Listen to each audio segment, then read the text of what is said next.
This is Bright Side Home Theater.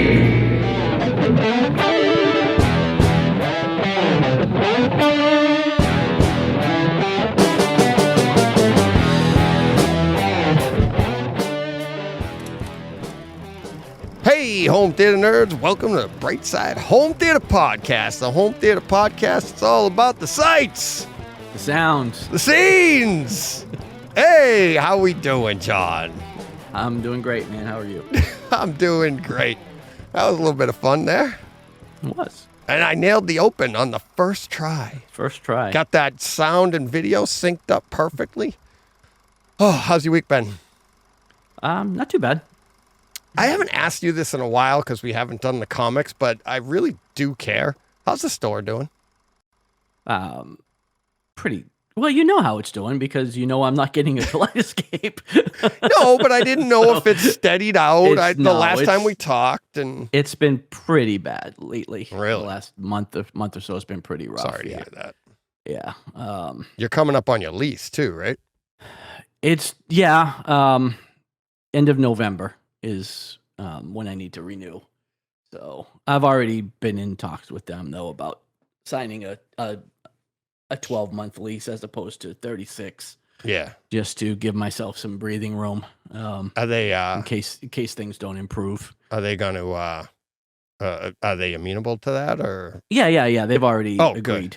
Yeah, they've already agreed to it. So I'm nice. That's good. Sign news. 12 months and then, but this is the second time, because I'm on a 12-month lease right now. Oh. Which, so I asked him to do it again. But I mean, if I'm having to have this conversation again next August, I'm just gonna call it.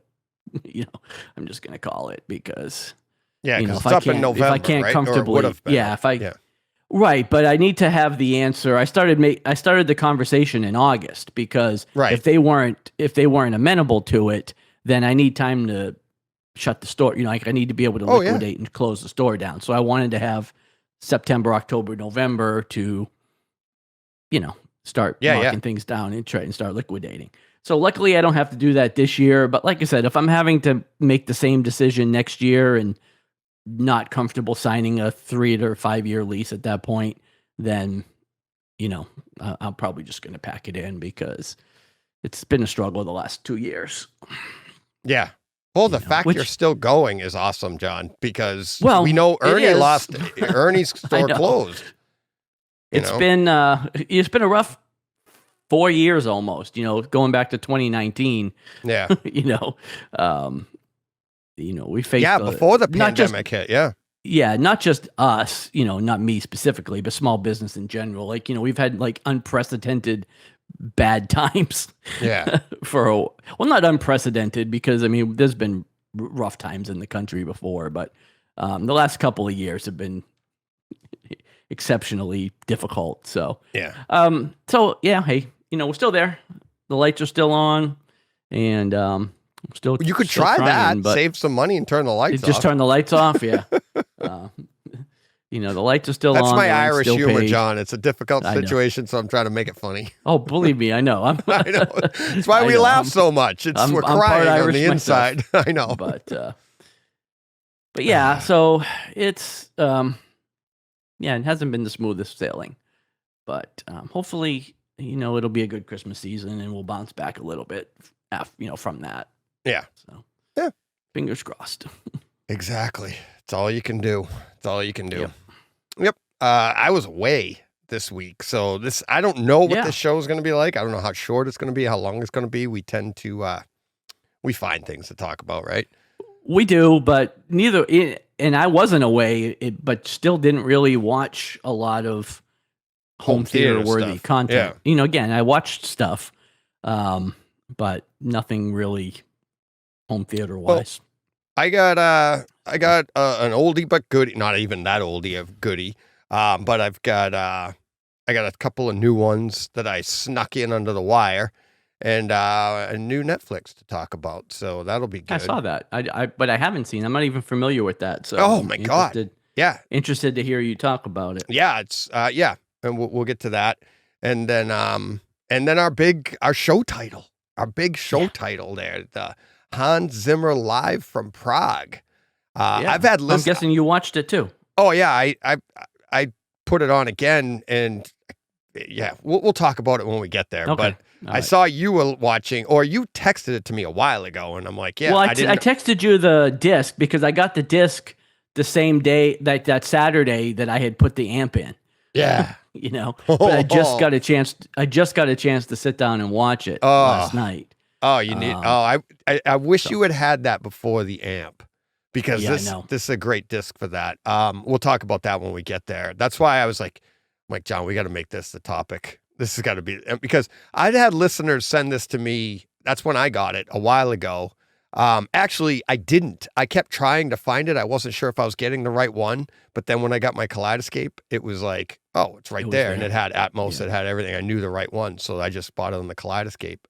And again, we'll talk about that when we get there, but it is fantastic. So we got that big thing coming up. But right now we get to the part of the show where we put out the, I don't even know what to call this, but the timestamps, I guess. Timestamps for everybody, where we go back through. Oh, yeah. Yeah. I forgot we were doing that. Yeah. I did it last week. We'll see how it goes this week. And I'm trying something a little different here, and we'll see how it works. So this week, we have tweaks coming up at 13 minutes, 8 seconds. Listener comments coming up at 23 minutes, 48 seconds. Steve George joining us at 1 hour. No, that's not when he's joining us. He's joining us at 1 hour, 14 minutes, 29 seconds. We have 4K releases, and we have a bunch of them this week, coming up at 2:36:25. And then our real HD experience coming up at 2 hours, 43 minutes, 48 seconds. And if you want to jump right to Hans Zimmer Live at Prague, you can join us there at 2 hours, 54 minutes, 50 seconds. How's that sound, John? Good? It sounds great. Like, people that are watching from the green room think you're having a stroke. And they're like adjusting their volume. Like, is this thing on? I know. Well, I after editing it last week, I'm like, there's got to be an easier way to do this. So I'm trying that. Let's see what happens. I'm like, and if nobody even cares about that, I won't do it anymore. But it was fun. I'm just trying. It's fun to do different things. Yeah. I mean, Jackson Pollock just splashed paint on a canvas and it made him a millionaire. Who knows where I know, right? Who knows where I'm going to hit it? You just needed to be the guy that came up with that before him. Yeah, exactly. Jackson Pollock, Pet Rock. Who knew? Yeah. All right. Well, that was a lot of fun. I like the look on your face too. I'm trying to read and look at you at the same time. Well, because I didn't know what you were doing at first either. It's like, oh. Then it dawned on me. Oh, the light shines on yonder rock. Yeah. All right. Let's get to our all important promo page. Promo time, John. If you're watching us on YouTube, please hit subscribe, mash that like button. Getting good at this, huh? You are getting good at it. We're climbing on up there. And speaking of climbing on up, John, we are. Well, we're moving on up to the side. Twitter followers, thank you very much. At Brightside HT, you can follow along on Twitter, along with the other 800 and something followers. Just topped 800 recently. Awesome. Just like literally hours ago. And now, last I looked, it was like 802, which is nice to have that cushion because, you get to 800 and then, a bot falls off or something, and you're back to 799. Right. So yeah, thank you to everybody on Twitter. Thanks for, it really has a lot to do with the people that are already there too, because they're promoting us and talking and keeping the conversation going. And people see me attached to it and see us attached to it, and they click on it and they're like, oh, I'll follow them too. All right. So, that's the way we get it. So it's all because of you people. So thank you very much. If you'd like to email me, brightsidehometheater@gmail.com. It's the best way to get on the show, to participate and take over Tuesday. And for any of the links, any other information about the show or anything else, brightsidehometheater.com. And John, why don't you tell the people about your favorite? That would be patreon.com/the Brightside Home Theater. Yes. DJ. Links are in the show notes. And speaking of which, what do we got this week for patrons and all sorts of goodies there? We got, who do we have? Geez. Oh, you lost just it looking already. at the name. It's No, been no, a I'm lot looking at better the in name. rehearsal. I'm looking at the name of the first person. Oh, So yeah, Elongo?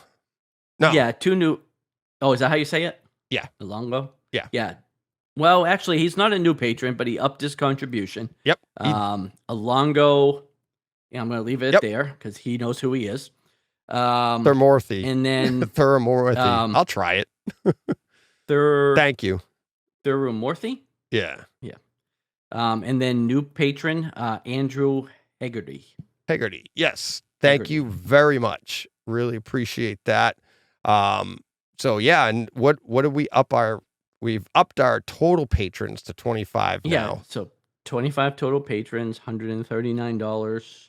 $139. We're climbing on up. I won't We play are. the song again. And our patron of the week, Patron of the week is John Mensori. Mensor. Yeah, Mensor. maybe Mensor. Patron for 12 months. His anniversary. Well, actually, it's tomorrow for us, but by the time this goes out, it was a couple days ago. Yeah, it's the But 21st. basically, Yeah. the 21st of September. So Thanks, John. Thanks. He's been a big contributor. He's been on the show. He's big contributor to the show. Lots of information, and obviously a financial contributor as well. So thank you very much, John. All right, that will do that. Oh yeah, and of course, as always, this month we're giving to the American Heart Association. Again, just go to heart.org and I think just anywhere on the page. I think if you have it open on your phone and you punch your toaster, you'll donate. Pretty much.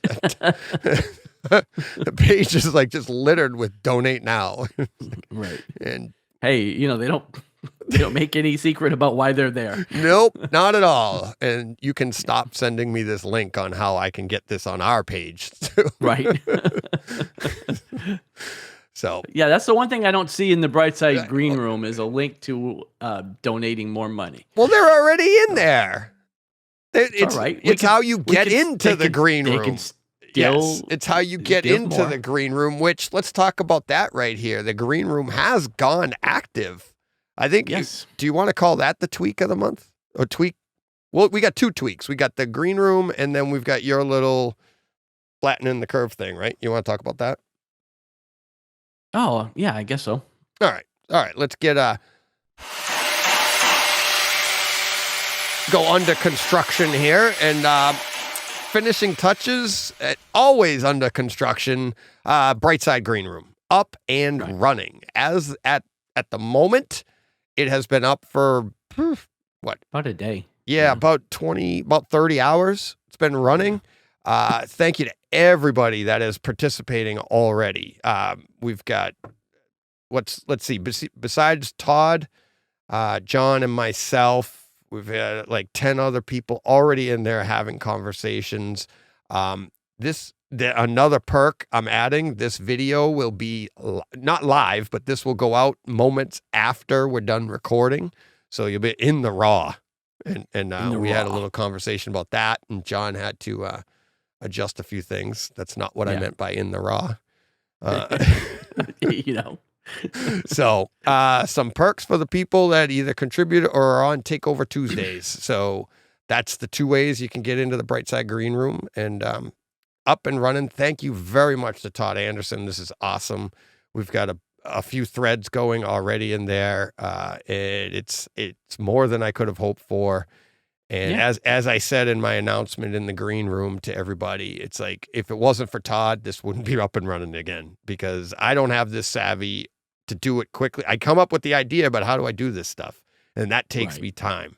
And what he's done here is really cool, because what I wanted to do is I wanted it to be private, and it is. So, it's only the people that are like really passionate about this stuff. And, you know, you don't have to pay to get on, but the other way you can get on is just come on the show. One-time appearance and you're in the green room. So, Right. it's a fun way to promote the show and say thank you to all the people that are really helping promote the show. So thank you very much to everybody. So, and John has even been in there already. I have. Surprise of all surprises. Yeah. I think you contributed one word. Was it one I word? said ciao, HT nerds. Oh, three So words. that's Sorry. Three words. 3 words. 2 words and 2 letters. That's right.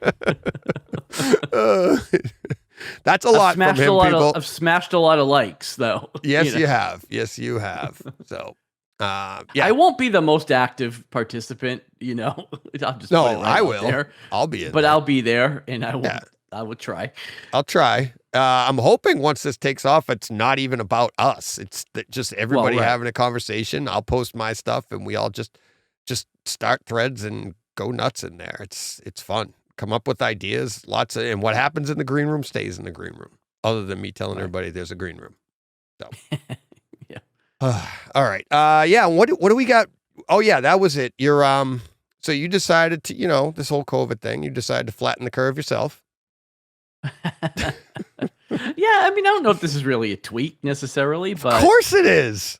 you know, I was looking at another Facebook group, you know, as I'm wont to do, and Gotta get you it out was of there actually and into the green room. Okay. Yeah, it was the Odyssey. I joined the Odyssey EQ Facebook group. Yeah. So, anyways, I was scrolling through, you know, just to see what people were posting, and you know, all of these people were posting pictures of their, you know, their Odyssey curve, you know, their room curves, Mm-hmm. and I was looking at theirs and noticing that they weren't really looking like mine.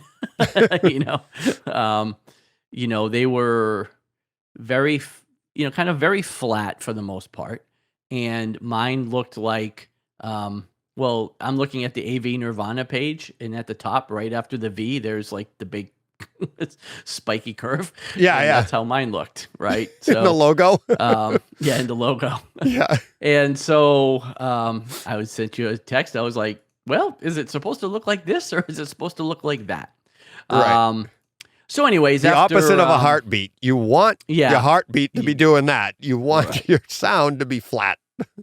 So, you know, I started looking at the different files that I had on my iPad, and I realized that, you know, I do a default reading, and then I make copies of it that I mess around with.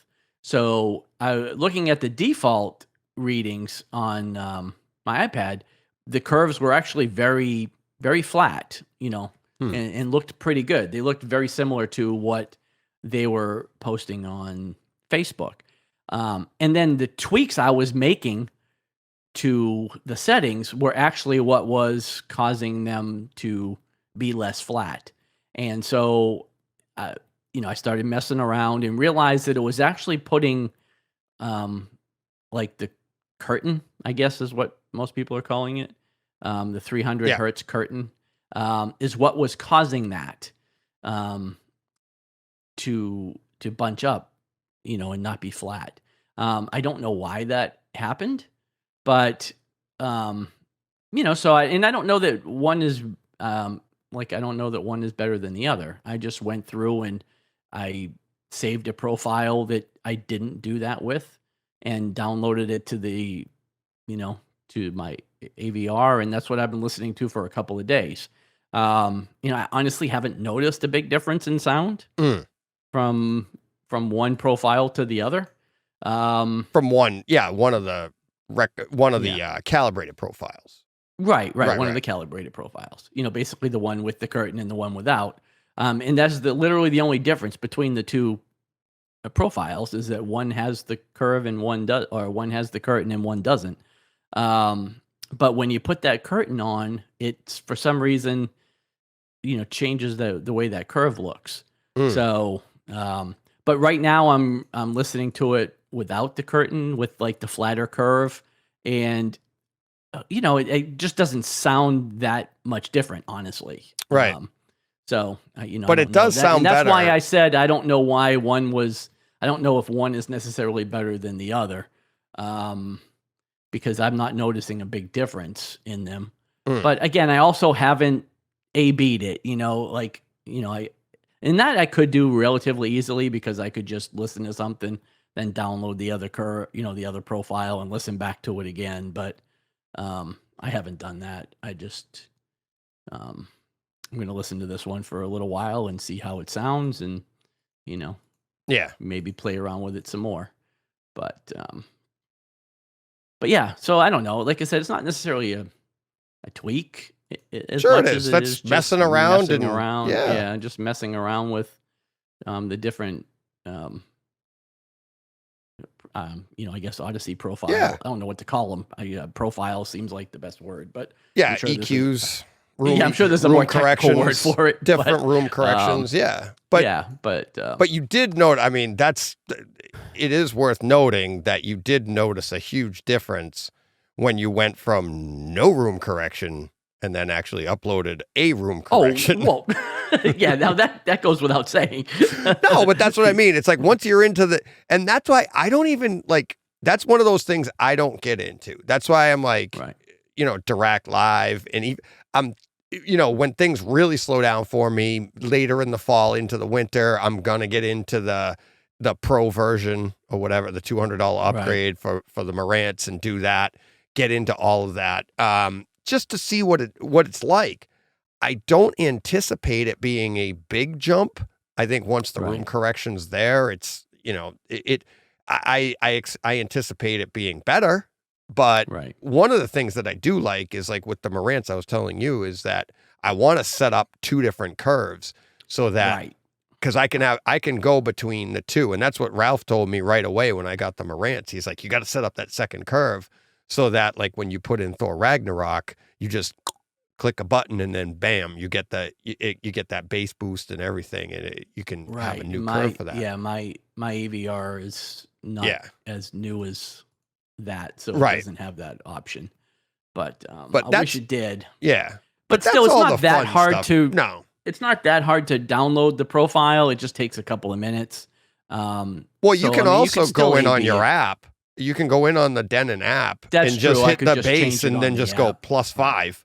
And it just boosts the bass, but I'm talking about changing the curtain, like putting the curtain in, taking the curtain out, doing that stuff. It doesn't take that long to just download the profile and try to listen A/B it. It would be better if I could store both of them on the Denon and then just switch them at the touch of a button, but I can't do that. So I'm sure somebody that knows more about this stuff will chime in and tell me I should let do us this know. or I should do that. But you'll get opinions. Again, it all comes from just hey, I've got this app, and then you watch some YouTube videos, and one guy says you should make all these adjustments, and then somebody else says no, don't do that. Make all these adjustments, and so I just kind of did what the guy said you should do. You should put these curtains on and turn EQ off or whatever, all this stuff, and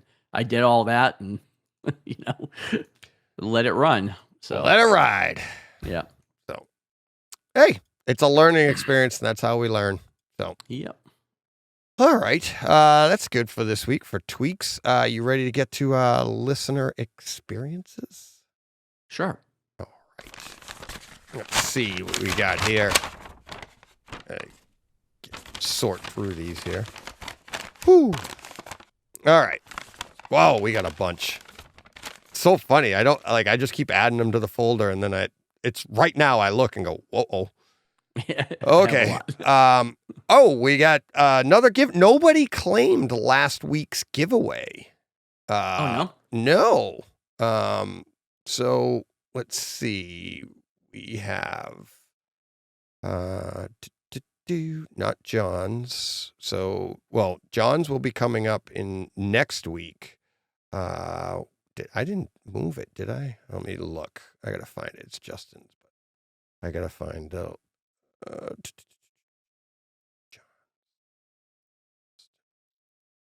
Okay. So, what did we do last week? Griswold. Yes. Yes.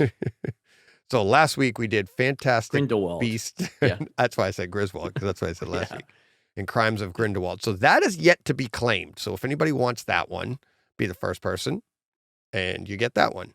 But the week before we did Men in Black, and that was claimed right away. And this one here, I have a feeling will be claimed right away as well. This is a really good one. Really great movie, great surround sound, great image. 3 easy steps. Go to wb.com/redeem movie and follow the steps. And here's the code.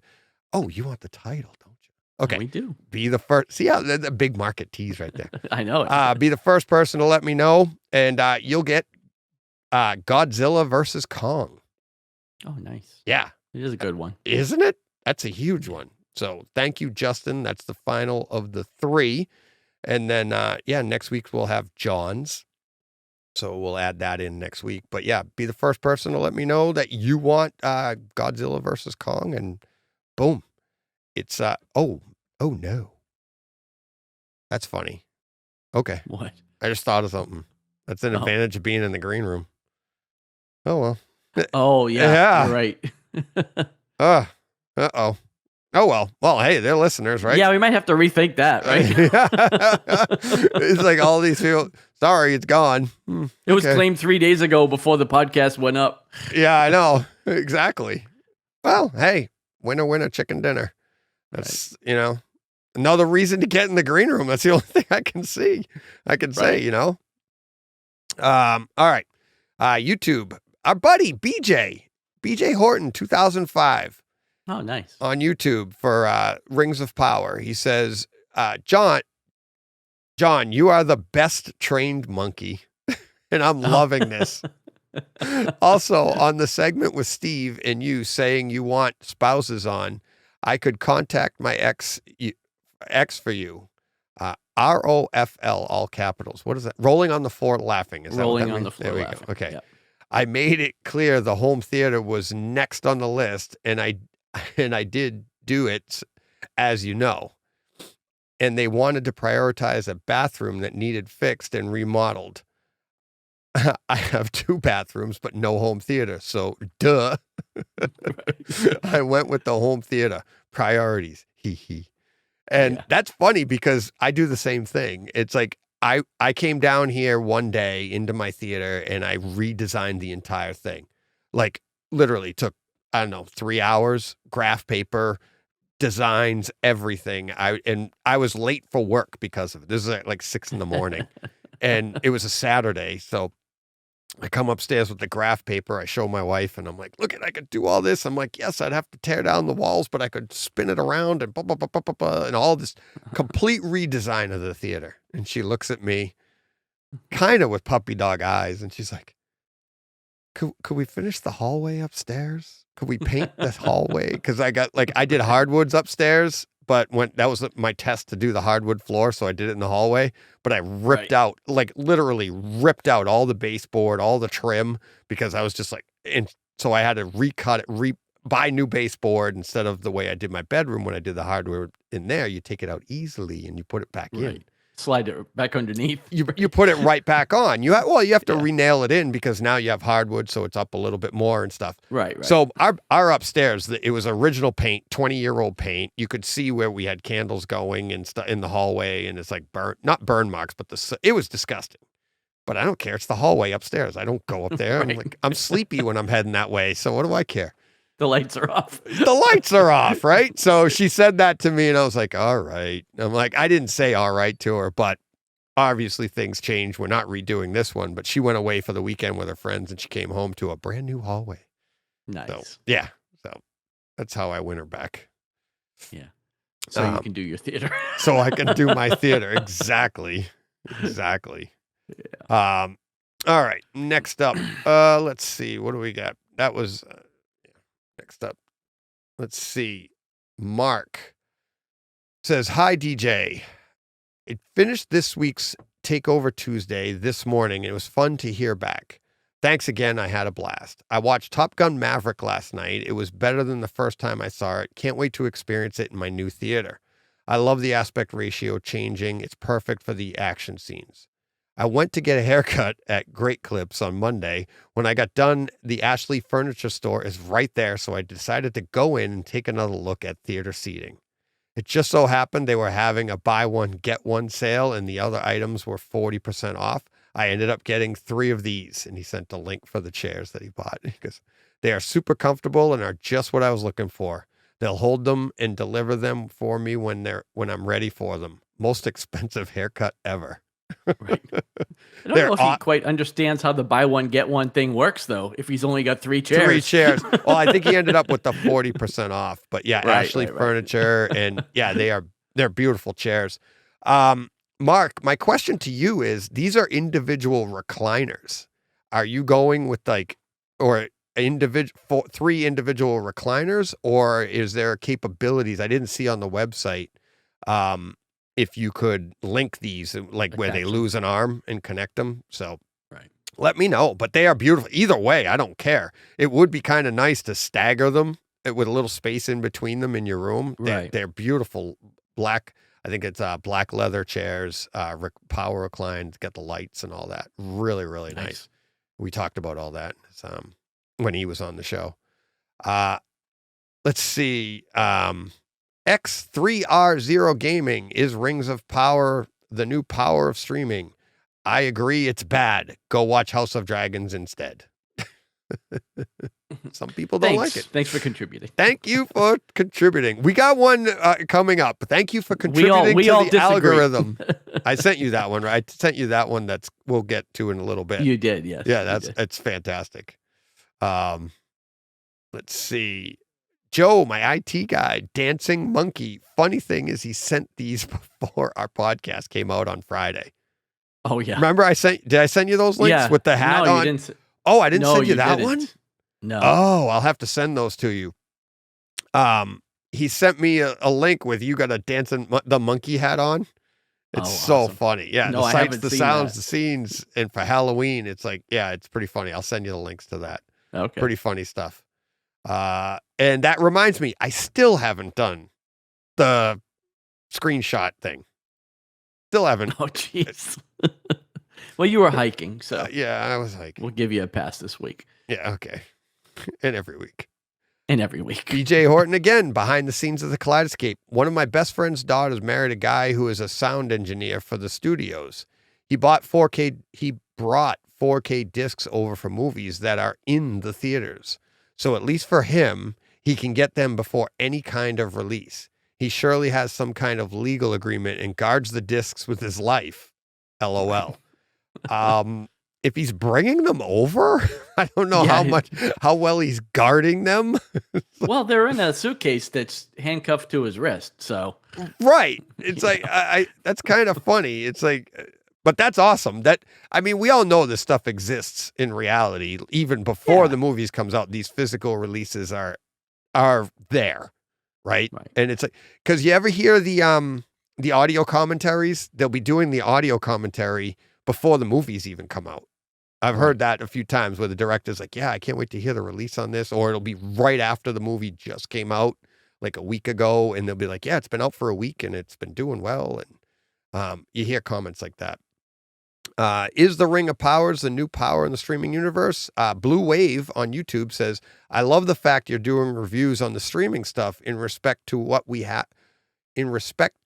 the experience is on your home theater. And thanks, Blue Wave. I appreciate that because we are getting more and more comments like that on Twitter and stuff. Like people, cause streaming is a big deal, especially with what they're doing for us on Apple TV. And now we're comparing how great of an experience it is between all the different platforms.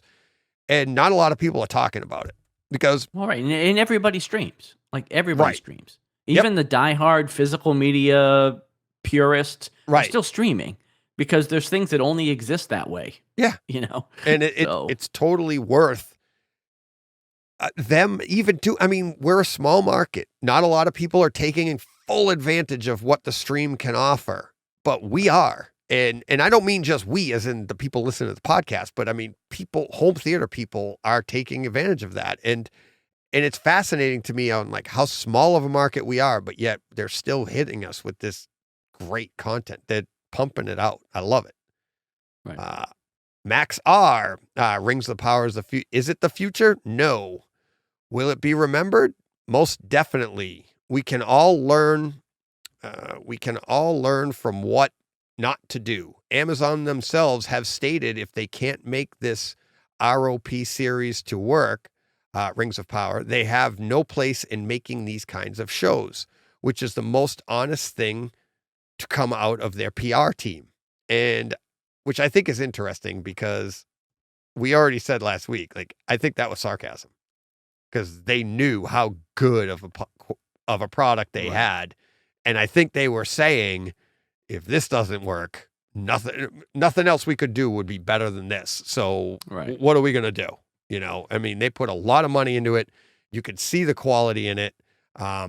We got an email coming up in a little bit that kind of disagrees, and it's really long. People disagree. I mean, every comment you've read today disagrees. Well, with us. No, that's not true. It's like you just get the outliers because that one was weeks ago. But the three you've read so far on this show today, all. Oh no, he said it was good. I don't think he said it was bad. He's like, will it be remembered? No, but we never asked what that, not to did do, we? basically, right? He's saying it'll be remembered as what not to do. Right? Really? Isn't that what he said? Or did I Max hear you R, wrong? is it the future? No. Will it be remembered? Most definitely. We can all learn from what not to do. Oh yeah. Yeah. So yeah, you're right. But see, yeah, that's the thing is I think it's majority of the people like it. The majority of the comments we've gotten on this, they like it. It's just it's an older video right now, one of our videos. So these are the stragglers, the negative stragglers coming through. Right. If you go there and click on it and you see all the comments and people are really liking it. Speaking of people really liking it, Theo M, his weekly, hi, great show. I watched Thor Love and Thunder again and enjoyed it this time around. Also, I am Greek, so he was doing a Greek accent. I thought it was funny. And I'm pretty sure that was directed at Steve George. Yeah. Yeah. Did you hear what Steve was saying? I did. Yeah. Yes. Yeah. So I did hear that. So that's good. And then Steve George on YouTube says, I'm glad you found it funny. It wouldn't be right for me to be offended on your behalf. Glad you enjoyed the show. Right. But it's true, right? It's like, that's the thing is we tend to get like, people are going to be offended, but you aren't, but you're just afraid other people are going to be. Let them do it. Right. Sorry, Steve. Blue Wave, home theater experience of Thor Love and Thunder. Blue Wave says it was a blast. It was the best audio mix I've heard from Disney Marvel in quite some time. What do you say to that? I mean, I haven't watched everything Marvel on Disney Plus, so I don't know if it's the best one they've got up. I mean, it was pretty good, I thought. The last Marvel movie I watched was probably Shang-Chi. No, I'm sorry. It was Doctor Strange in the Multiverse of Madness. I watched that on Disney Plus, and that was actually, I mean, it was really good. Might be better. Again, it's been months since I watched it. Yeah. But yeah, I don't know. I mean, it was pretty good as far as Disney Plus streams go. But I haven't watched every Marvel thing they have up, so I don't know if it's the best one they have. I'd say having seen it, I've seen all of the movies. I've seen pretty much all of them, not all of them on the Kaleidescape yet. But from what I've seen, I have to agree. I think this might be the best mix. One, yeah. Like I said, it could be. I don't know. I don't know. I'm Infinity War, Endgame are really good. I really like the Iron Man mix. This one here, I think the Iron Man, I've heard people compare the original mix before the Atmos mix and said that had a little bit deeper, a little bit more dynamic. It was a little more dynamic than the Atmos when it came out. This one here, Thor Love and Thunder, some of the rumbles that I got in there are really, really good, which that's what tends to be lacking in a lot of Disney stuff. Like we were talking about in Multiverse of Madness, right? Like people wanted it to get that extra bass extension that it didn't have. I feel like this one has some of that, right? Right. It's not Lucy. It's not like crazy bass. Well, right, but and it had we're nice also talking punch. specifically about the Disney Plus streams, right? Right. Or yeah. Well, he didn't say Disney or their Plus stream, release but in general. But you could only, if you watch everything on Disney Plus, you can only compare, and it would, it's apples to Right. apples. Disney Plus Right. streams is probably one of the best, which in turn, I believe, would make it the same thing on the One of the physical best side, on right? it. Right. You know what I mean? So it's, the Right. I disc just, like I comes said, out I've only today watched as we're a talking. handful of Marvel movies on Disney Plus. Right. Like most of them I've watched through disc. Right. And that's I not a just fair comparison, but Right. I would say disc to disc, this might be one of the best. One of the best. One of. I'm not saying it's the best, but I think it is one of the best. I think it's up there. G. Cornell, The Outfit. Steve George was spot on with his take on The Outfit. A well-crafted film. Watched it this past July and thoroughly enjoyed it. I'll have to check that out. I've had a few people tell me that it's pretty good. Yeah, well, I heard him talking about it last week Hmm. too, and it sounded interesting, but I haven't sought it out yet. Yep. Mr. Motown, Home Theater Experience, Thor Love and Thunder on YouTube says Elvis is actually out today. And it is. Yeah. Elvis is available now on disc. Highly recommend that one. I've talked about it multiple times on the podcast. So kind of like Thor Love and Thunder. So dynamic, picture-wise, sound-wise, and it's an incredible story. Great movie. It's sad. It makes you cheer. It makes you cry. It makes everything. It makes you laugh. Really good. YouTube, Thor Love and Thunder comment. Old Henry. Great movie with a twist. And 5 thumbs up from Outpost 31. Sounds good. Sounds good. Moving along. Another YouTube from Thor. Mike Schramm. This is the one I sent you. Yeah. Mike, he's the man. I don't have anything overly interesting to say, but I wanted to add to the YouTube algorithm. Yeah, that was it. Hey, and that's perfect. That's fantastic. You could just, it's so great because it really is. It's just engagement. That's all they want. Right. That's like how they gauge your, it's so funny. So great. Okay. John, take a chance on Van Damme. Hey DJ, last night my son and I watched the Hard Target 4K disc. This has always been one of my favorite action movies, and the disc blew me away.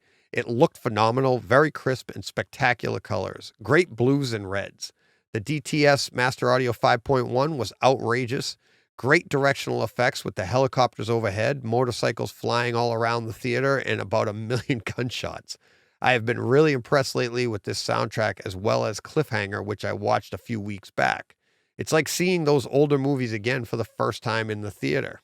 On another note, this is the first football season, go Seahawks, where I have had my Sony VPL VW325 ES projector to watch games.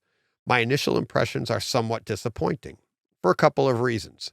It's not so enjoyable watching sports in the dark, though I need to in order for this projector to look good. The Sony is one of the lower light output projectors, 1500 lumens, and while it looks spectacular in a dark room, it really can't take any light. So you have to watch football at 1 p.m. in a dark room, which is strange. I wasn't impressed with the quality of the games through DirecTV, local CBS Fox games, as well as Sunday ticket games. Over-the-air broadcasts are never great, but were so much better on my LG OLED, which I had prior to the projector. I guess the larger screen magnifies the flaws in the picture. The Thursday night Amazon Prime streaming game looked pretty good.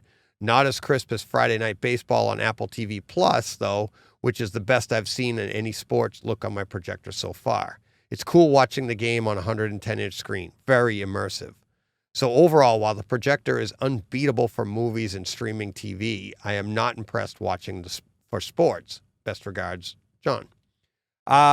Yeah. Have you tried TV bright mode? I have TV. He has basically the updated projector from me, and we love it. I have guys over. I have lights on. They're slightly dimmed. I don't have full bright lights on. But even at 1 p.m. in a lit room, it's still, if you go TV bright mode on the settings, it looks pretty good. And you're watching sports, and it's big green field. There's not a lot of blacks that you're going to be missing out on, black levels that you're going to be missing out on. So if you've tried that and it's still not as good, then yes, I do agree that there is a compromise there. And that's how I felt. That's why it was suggested to me to get the Sony, is that it is hands down, no compromise for movies in a dark room. This is the way to go. That's the opinions that I'm following. So go ahead, John. You were saying something? Well, I was just going to say, I watch a lot of soccer on my projector as well. And yeah, honestly, the live sports are not the best. They're not the strength for projector. Even, mine as well. Now, I don't have quite the issues with the light because, I have an ultra short throw, so it's made to be watched with some ambient light. You have an ambient light projecting screen. You have just like anything else. The darker it is, the better it looks. But I can watch TV in the middle of the day. I can watch my projector, and it's still pretty good. But again, it's just live sports are hard. I think they don't look great. Now, again, they're not. Most of them aren't 4K streams that I'm watching. I'm watching either Peacock or Paramount Plus. So, any scenes where, they're close up, they pull in on the players, they all seem to look pretty good, but just the game itself, like the long action shots, it's not the best. Like it doesn't look fantastic. So, but it's still, it's immersive though. Yeah, it's a 123-inch screen, right? Like they're as big as I am. Like the balls is like life size, right? So, so it's still pretty fun to watch. But yeah, it's not like watching a good 4K stream or disc or anything like that. You just don't get that kind of quality, know? So yeah, you go from watching a sporting event and then you dim the lights, or you get a dark room and you throw on like Lord of the Rings and you'd be like, there's the quality. You're like, look at that. You can't compare the two. Because my games always look better on my TV, like the TV in the bedroom. They just look better, Yeah, but you're also shrinking everything down, and that's the thing. It's that's the whole thing. That's a 77-inch screen, which is still pretty big, but it's not 123 inches. Or 110. And it's like, even the reference monitors, like when you see these people that calibrate televisions and they compare and they're like, here's the reference monitor, the $30,000 reference monitor. It's like 30 inches. Right. It's like, how do you make it look bad? Like, how do you not look good? Like, it's 30 inches. Exactly. It's 30 inches. But it's doing everything. It's doing the colors and everything perfectly. But you're also feeding it the reference monitor. The idea is you're feeding it a flawless source as well. So you're not really looking for that. But what you're doing, anything like streaming sports and stuff, any artifacts or anything, the bigger you make it, the uglier it's going to get. And what I would say is, like, when he streamed it on Amazon Prime, like they did football last week on Amazon Prime. I heard that was a pretty good stream. I didn't get a chance to watch it, but I didn't either. I was away, but I talked to some people and they were like, I heard that really Amazon stream was really good. And it usually is, because they can do a different bit rate. They can control that, and they can give you what they want to give you, just like when we're watching Game of Thrones or Rings of Power and all of this stuff, right? So they can do the sports in the same way. But that's where the future is going. And that's why, like, when you're watching CBS on Fubo or on, whatever, on YouTube, it's crap. There's no two ways about it. Over the air, kind of crap. It's not the bandwidth just isn't there. But that's the future. One other thing on Amazon having the football game, I loved seeing on Twitter, all like, they're not even newbies. They're like ignorant bees. They have no idea, like, wait a minute. It's nowhere else but on Amazon? How do I get that? You see it all over Twitter and be like, hello? And they're like, oh, those stupid dorks, they know about it. The geeks over there in home theater, they know what they're talking about. That's so stupid. Hey, where do I get my football? Oh, now you come crawling. Right. Right. It's real easy. Yeah, it's easy for you. Yeah, because you just want to be able to put the dial on, click. Right. I hope I didn't offend anybody.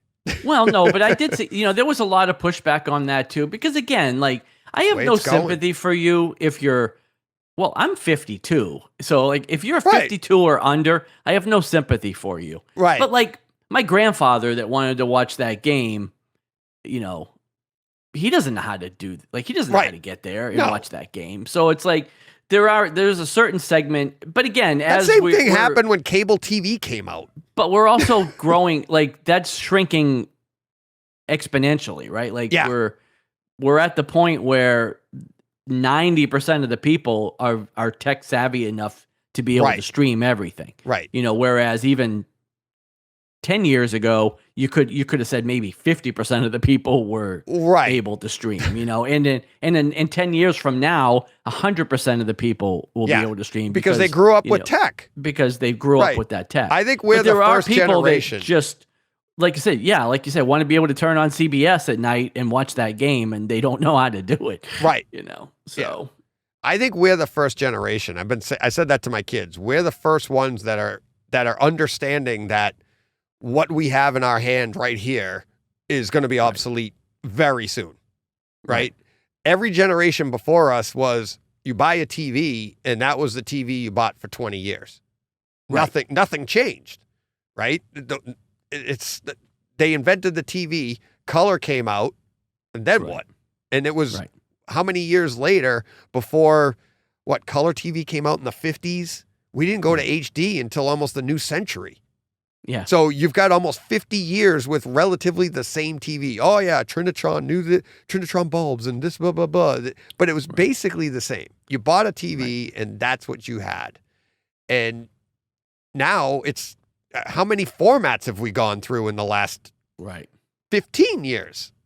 It's like now we've got people arguing over, I don't like this ratio. I want this ratio, screen sizes, Right. blah, blah, blah.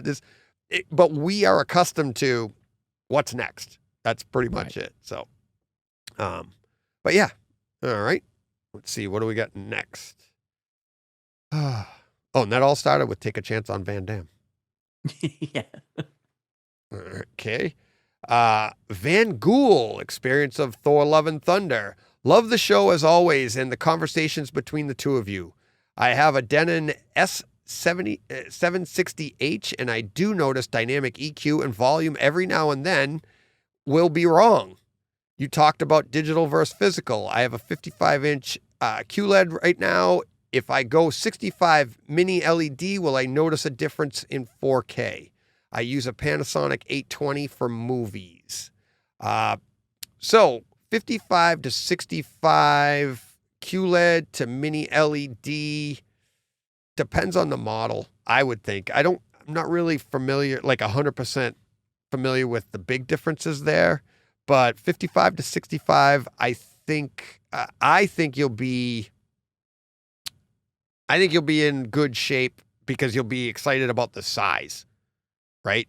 But I want to reserve from judgment on that. Maybe some people can write in and we'll get the comments next week from people on he has a QLED right now and a QLED, not an OLED.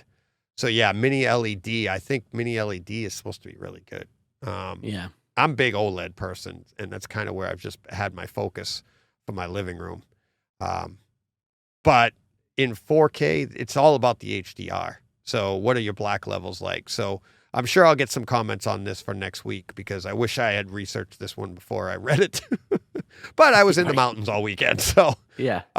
and speaking of which, thank you to everybody. Like all of these comments would come in and I was just putting them aside. If you emailed me, I was like, I'll get back to you in next week's podcast. Usually I send a reply and I'm like, I was literally in the mountains. And I'd be like, everybody's like, what are you doing? I'm on top of a mountain and I'm typing. And then we got to our last hut. It's the funniest thing. We stayed in two different huts at the top of the mountains. We get to our last hut, literally no service whatsoever. None. Oh, no. None. It said SOS. I've never seen that before. So we're like, Oh, I've never seen that either. yeah, instead of telling you like 5G with bars or whatever, I just got SOS. Oh, geez. Great. So hope you don't need 911. yeah, exactly. Well, I think that's what it's for. And I'm like, if you can I give think me that that, works, right? yeah.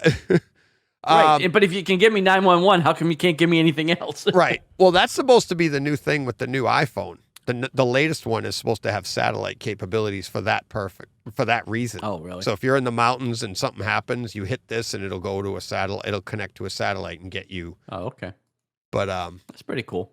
of course, we're in the mountains. We're coming down. This is on day 2, and we start talking about what happens if you get hurt out there, and it's like $100,000 for them to send a chopper, $50,000 to $100,000, Right. and they're like, so they'll use like 10 to 12 people to carry you out, and they'll just rotate because they're not paying $100,000 to fly you out. And of course, you're having Right. this conversation. What happens? I slip on a rock.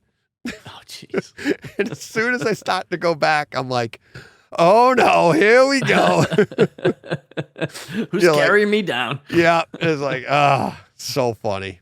But yeah, so what I ended up doing when we got to that hut, because of course it's me, my 2 brother-in-laws, and my son, and my wife doesn't care. She knows where I am, and she knows what happens. But the other 2 are a little bit more worrywarts, especially my older sister Dawn. Right. Dawn is just like, she's panic stricken, and so I ran.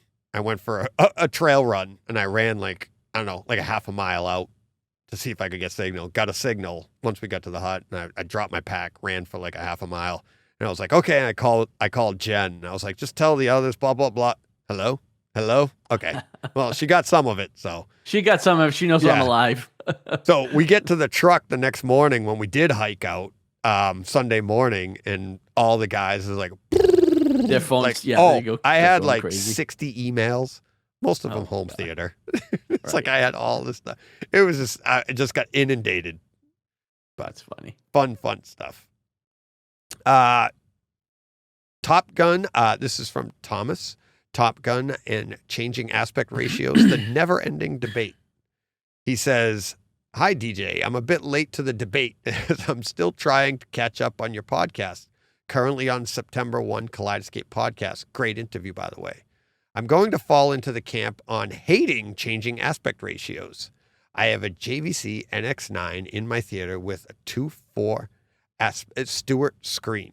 Well, that's the thing. That's where Right. it always falls. If you have a 240 aspect ratio, you're not going to like changing aspect ratios. I have a Kaleidescape Strato S. I just recently purchased Top Gun Maverick on the Kaleidescape. I love everything about Top Gun Maverick except for the changing aspect ratios. Just completely pulls me out of the movie. As a compromise, I switched to the 16:9 aspect ratio for the Mach 10 scenes and the final battle scenes only. I really wish there was a choice available to those of us who just don't enjoy changing aspect ratios, allowing those few of us that don't embrace this to view the movie in one aspect ratio throughout. However, I recognize director choice, etc., and it certainly did not stop me from purchasing Top Gun Maverick. No question it will be part of my purchasing decision in the future, but changing aspect ratios is only one consideration and is not the primary concern. Back in late August, the local home theater dealer in Raleigh, North Carolina area hosted a 3-day show on home theater and home audio. The show was incredibly well received, and the belief is that this will be an annual event. If it turns out to be annual, hope you can make it down to Raleigh next August or whenever the show will be scheduled. I recently moved from Burlington, Mass. to Apex, North Carolina, outside of Raleigh. I have my first home theater and loving every minute of it. If you are ever in Raleigh area, please reach out. Love to show you the theater. Enjoying the content that you are producing and keep up the great work. I just have to find the time to catch up. Sincerely, Tom Harrigan. Thanks, Tom. Yeah, absolutely. I think that's where Nick is that runs the Nerdy Legion. Oh, really? Yeah. No, not Nick. Who am I saying? Not Nick. Martin. Martin. Yeah, not Yeah. Nick. Martin's I think he's in North Carolina. So that would actually be a lot of fun. Maybe Yeah. he would join me there. we could come down. I would do that, and then I could visit Tom at his theater too. And yeah, that sounds like a lot of fun. Hopefully, I'll be able to do more and more of this stuff as going forward. Things are changing on my end that I'm hoping to be able to do that. But yes, getting back to the aspect ratio, that's the thing to me. It's like, I still say, like, if you have a wide enough room, you go wider because you don't want to leave space.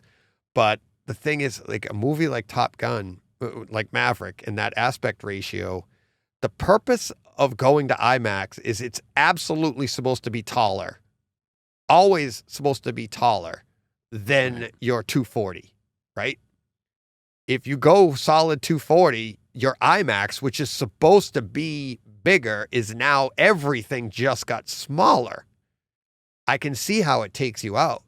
But again, we always say that your experience is all about compromise. What am I going to compromise here? So you're losing out on a movie like Maverick because you're getting a wider experience for, like, say, a Lord of the Rings, where it's all 240 to 1, and you're just getting this grand picture. Most movies are in 240 to 1. Yeah. Do they, like Dark Knight on Kaleidescape? You actually have the option. You can actually watch the changing aspect ratios on the HD version, or you can watch the 4K version with no changing aspect ratios.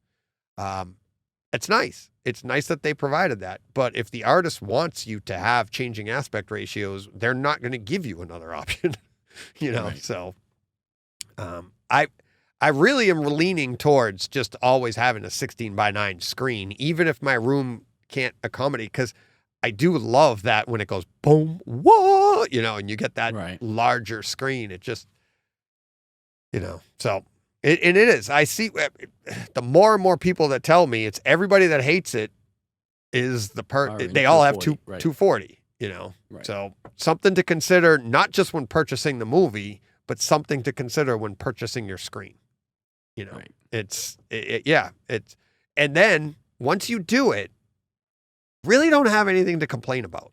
It was your choice, right? It's like, why are they doing this to me? They didn't. You did it to yourself. There's a way to solve that. But again, there's no one right answer. So, like you said, you're always going to be disappointed at something because you can't choose both. You have to decide. Correct. You know, and like you said, is it, Top Gun Maverick is, it's obviously like a great movie, and it's an important movie that you'd always want to watch in your theater. But, like, is the sacrifice on that worth what you lose on 98% of the other movies that are all 240? So yeah, like you said, obviously you made the choice, so you can't really complain. But there is no perfect solution either. No, you're always going to, have that, unless you do something like you're talking about doing, where you have a 240 screen and then you have a drop down 16:9 screen or whatever. But but then you're compromising on your wallet. And then even with that, you have to decide how you want to watch that movie. Because you're still going to have the changing aspect ratios, and you're not going to get the 240 as wide as when it's available. Right. So, I don't know. Because I always would just, like, I don't know what I would choose.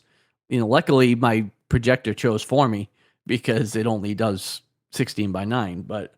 Right. But what's interesting to me is it's like, it's really only a choice if you're leaving extra space above or to the sides, right? So, like, in my setup, and I keep saying I want to make a video on this, but in my setup, I have no extra space because I don't want to, if I wanted to go bigger, I could, but I'd have to go to acoustically transparent, which I don't want to do. But if I go acoustically transparent, I could go to like a 120-inch 16:9 screen. My everything would get bigger. Both aspect ratios would get bigger. And that's where I would be.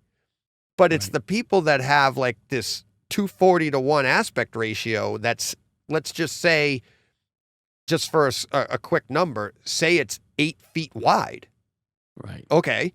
So you have 8 feet wide, but you have extra space above and below your Right. screen. They have 10-foot ceilings and they Right. didn't use that. Right. Well, that's where you'd be like, in my opinion, you'd be like, well, now you've made a mistake because you have extra space to hold more screen above you, and it would still be the same aspect ratio, the same width of your 240:1.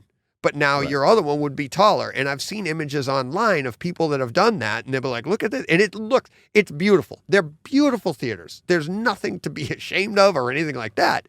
But if you have extra space above and below your screen where you could put more screen, that's Right. where you go, right? And I think, and I've said it before on the podcast, you got bought into a sales pitch. Well, most movies are 240:1. So you bought that because you want that cinematic experience. But Right. when I have my masking up, that's the 240 screen that I would have bought and then had that extra space above and below. Right. And then when I pop it out, there's your I personally, I don't like a lot of movies with variable aspect ratios because I love the contrast, the perceived contrast I get when I have my masking in.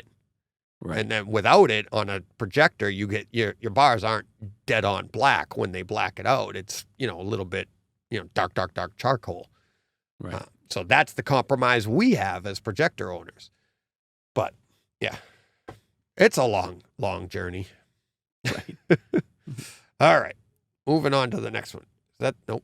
Okay. The Green Room from Andrew.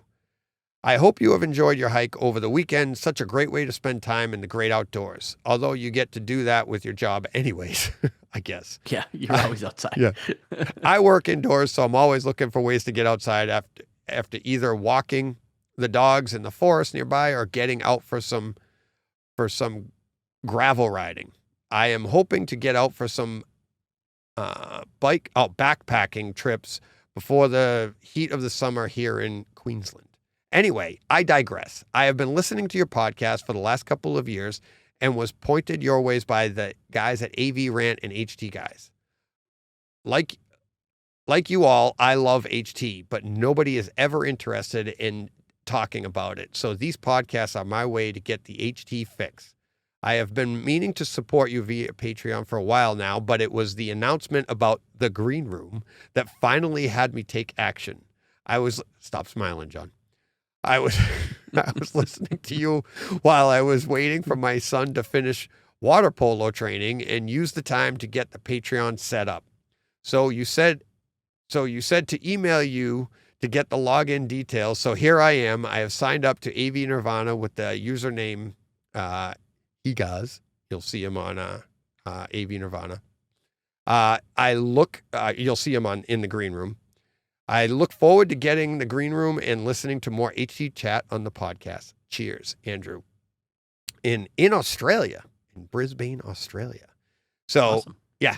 And what's funny is I had emailed him. I got the Patreon alert first. He was our Patreon for this week. And I just emailed him right back from this. I said, haha, I just thanked you on Patreon and now I see this. Because I was like, hey, don't forget to sign up for the Green Room, blah, blah, blah. And then I go to my email. And again, I'm at the top of the mountain doing all this. Right. I'm trying to be like, take part. And I'm like, thank you so, I'm thanking him here. I'm thanking him there. So thank you, Andrew. And yes, John, you're right. You're right. When you're right, you're right. You're doing a great job at promoting what I'm right about, this, but I'm just going to take it. this Patreon thing. It's like, if I show you the graph, there's like my Patreon numbers and then John joins. Boing. And that's also when you announce the donation. So Yeah. I don't want to take any Hey, credit for that. Stop. DTS versus Dolby Atmos on YouTube. PK Hamu 2005. I wish DTSX gets more prominence of whatever Blu-ray discs. I had DTSX. It sounded more dynamic than Atmos titles. And what about studio compression on Atmos releases? People have publishing graphs comparing DTS HD and Atmos versions of War of the Worlds and Edge of Tomorrow. I once listened to a podcast of an engineer who is into Atmos mixing, and he himself told that the studios, for some unknown reasons, are compressing the tracks in Atmos, especially bass and surrounds, whereas DTS doesn't do any such things. Lots to unpack there, and that's why I wanted to read that. Yes, Atmos compresses a lot more because there's such a thing as Atmos streaming. So that is a true fact. Atmos does compress better than DTS or DTS-X. And that's why DTS-X hasn't been streaming very well. They haven't figured out their compression. Once they get that down, they'll be able to say, oh, they're compressing theirs as well.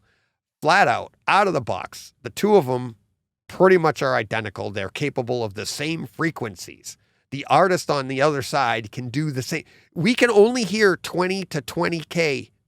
They can both do that.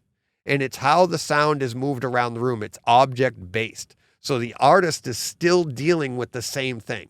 What the artist deals with in each of them is, and what we get is really more up to the artist than it is the codec.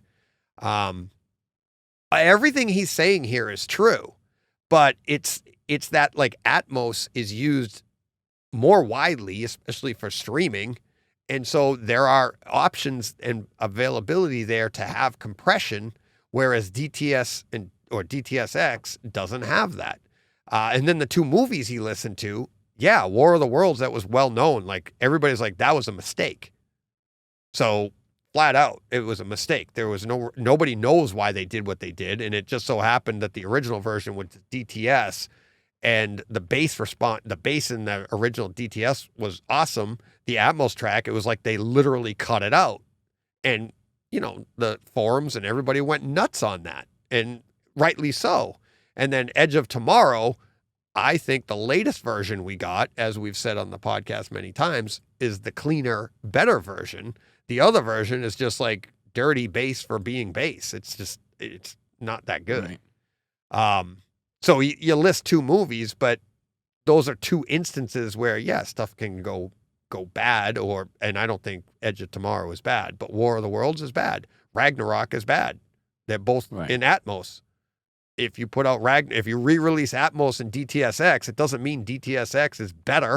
It just means here's a better version of it that they put the bass in. But Atmos is capable of the same LFE experience. So, but yeah, we'll be talking about that for as long as we're into home theater. Right. Ilongo emails.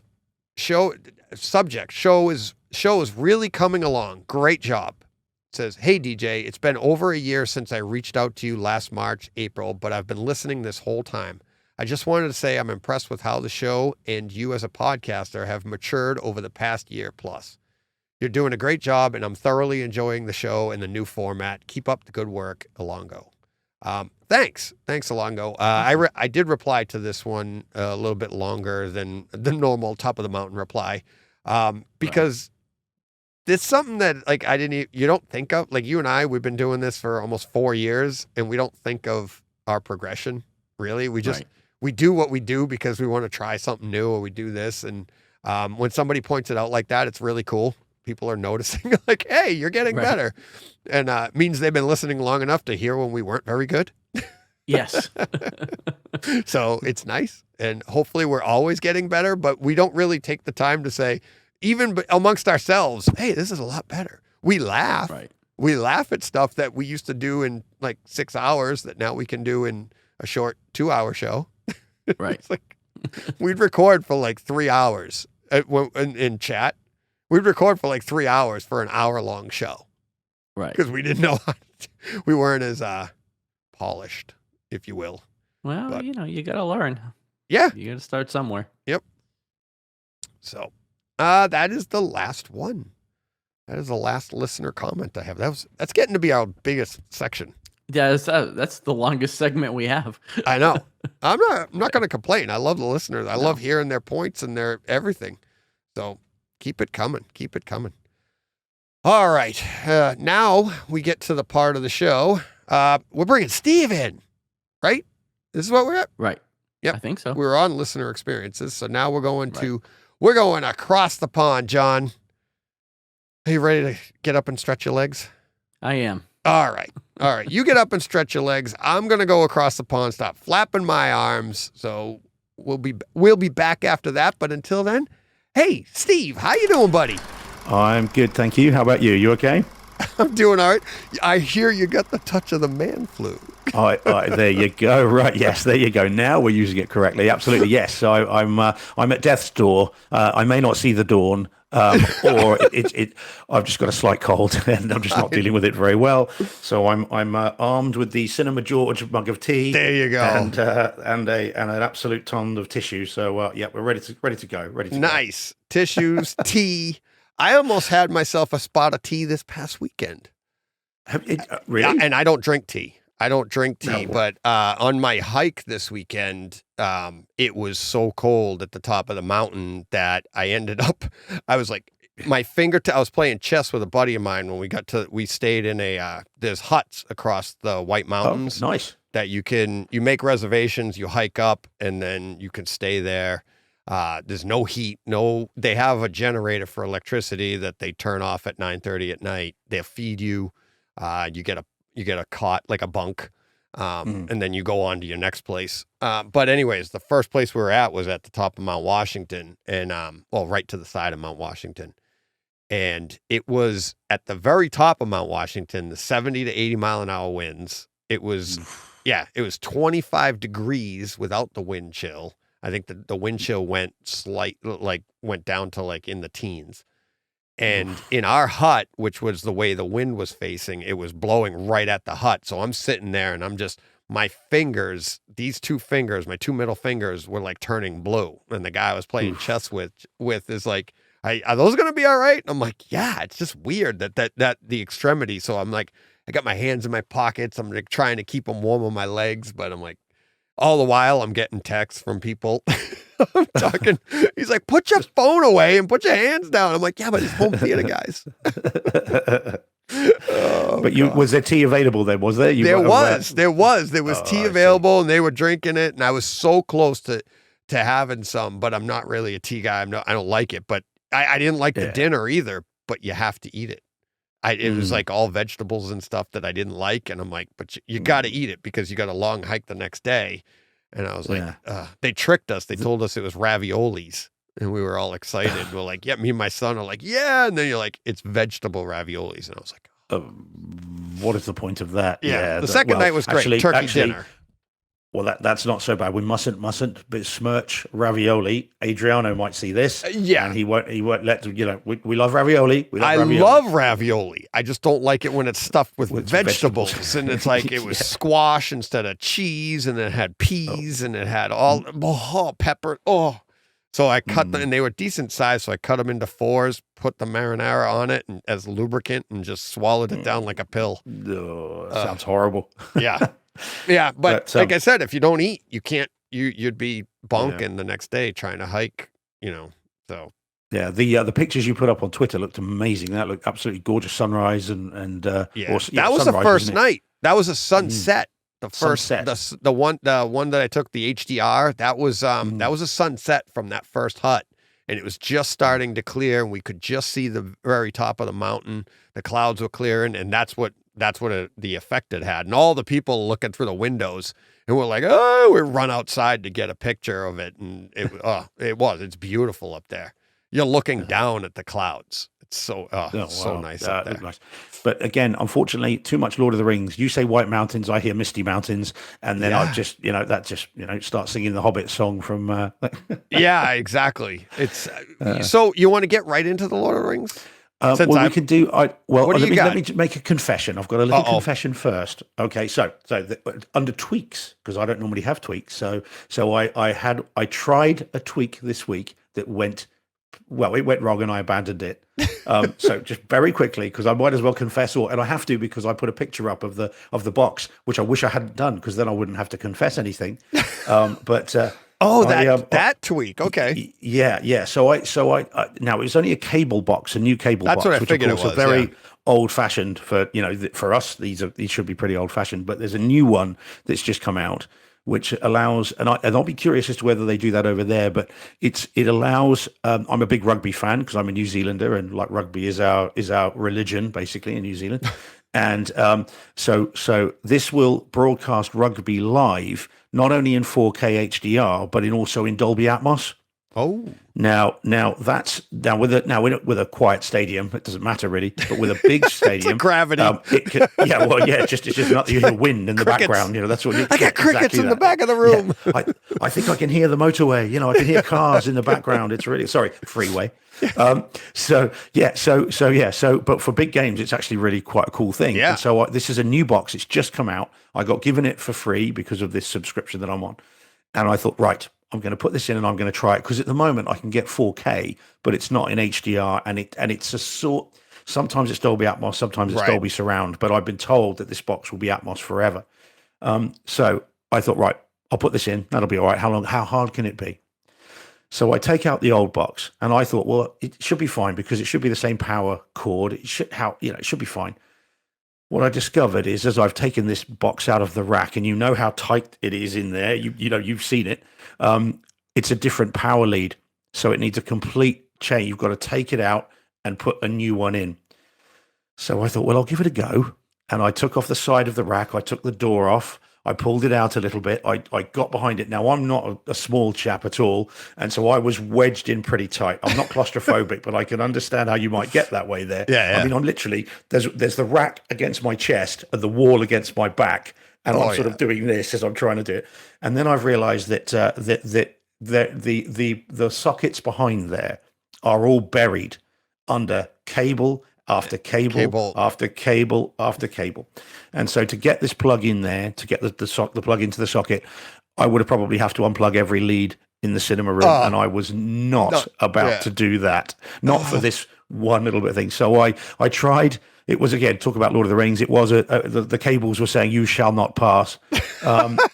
And I just gave up. I was like, no, I'm not doing this. I am not going to take apart my system for the sake of maybe Dolby Atmos every now and then in the rugby. I just, no way. So I abandoned it and felt ashamed, really felt ashamed for the rest of the day that I had been defeated by this bloody socket thing. So I put the old one back in and I'll just deal with that. But I felt, yeah. Shame is the only word I can think of to here's us talking home cinema, home theater. Yep. You build yours week in and week out and you change yours. And I got defeated by a plug. But I couldn't do it. So I abandoned it and didn't say anything on Twitter because I was too embarrassed. So here I feel I'm in a safe space so I can confess. Yes. So we're all friends here. Yeah. So that was fine. So that just did not work. And then the other tweaks this week that have worked, you are seeing. So the microphone, the camera, awesome, which is cool. And so that's obviously not a theatre tweak, but it enables us to talk theatre. So I suppose that'll be how I'll argue it. And this is cool. This is actually really good fun. I rather like this. I feel as though I've arrived now. Yeah. I don't feel like such a sort of just a proper amateur. I feel at least less amateur than I did before, put it that way. Yeah. Well, like I said to you before we hit record, you sound different. You sound great. Okay. Nice and clear. The microphone's going well. You're doing a good job with it too. You're not doing like what a lot of people do when they first start out, is they'll be like, oh yeah, and then they lean in, they lean out, and they're like, and then I was over here, and then I did this, and you're like, can you just stay, but stay still. And it's like, and I have a hard time with that. Look at me, I'm dancing around, but I've learned to dance around and keep close. But but yeah, you sound really good. You sound really good. I think the listeners are going to be like, wow. It's like, yeah, it's awesome. It is cool. I like it, and it's quite fun because it sits at the corner of the desk and it can just be folded away when I'm finished, and it just sits at the side, and it's it lives there quite happily. Yeah, so, and you have the anti-shake mic part of it too, because you have it on an arm, so it's like I bet you if you bang your fist on the desk for a sec. So I've got it on there. So if I, perfect. That's awesome. Yeah. That's what that anti-shake is for, because if you didn't have that on there, any vibration, it would come through the microphone and go boom. Like you get the boom really bad. So we learned that a long time ago. Well, I was thinking about there's a pop filter on it as well, and I don't. No, you're good with that. But that's great news. Well, that's good because it does look a bit weird. And I thought it would just you just have my sort of eyes above this thing. You wouldn't be able to see it at all. So no. So tweaks that didn't work and tweaks that are working. And and now I feel good because every week you talk with John about tweaks, and I always think, I had mine installed, so I haven't. My cinema room, I'm not touching it, and other than my PlayStation and then the cable box. Did you put the PlayStation in yourself? Yeah, I did. Okay. Yeah, I did. Didn't you try to? Because at first you told me. I remember when you got it. I still haven't got one yet. I still haven't found one. You're yet. not really a gamer, though, are you? No, my son is. It's Joe, isn't it? Joe is the Joe's the gamer, yeah. and I would, and it's kind of a. I wanted to get both the Xbox and the PlayStation when they first came out because I had both of them. My son was playing both at the time. And I think they really kind of missed the boat here, but I don't know what the hell happened. I know COVID hit, but this is ridiculous. This is just it's nearly 2 years old. The PlayStation 5 is 2 years old in November, and and you still can't walk into a store. Yeah. I mean, there are places you can get them, but they're not easy. Yeah.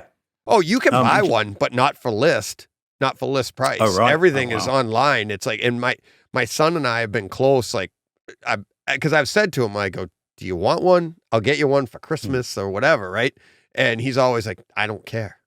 I'm fine with what I have. And it's like, we don't have, we're running through a projector, so it's not like we're playing at the 120 hertz or anything like that. He doesn't really care. And he's like, there'd be some upgrade to it, of course, but it's inconsequential. It's like with the system we have, he spends most of his time just gaming with his buddies, and it doesn't matter which one you have. And your massive multiplayer type games like your Fortnites and the Call of Duty and that. That's what he does. The graphics are limited by the work that they do. But I've been having gaming consoles since the Atari 2600 in the late 70s, and yet this is the best console I've ever owned.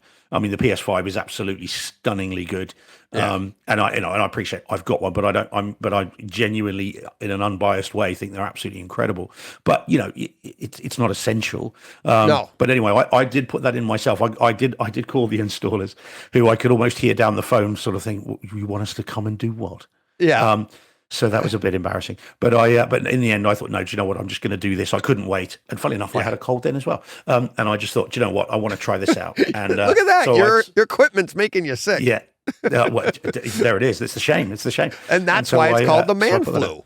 Yeah, there you go. There it is. It all comes around. Anytime you go behind that theater rack, that's what you get back there. Man flu. Oh man, yeah. Well, that'll teach me. Shouldn't touch it.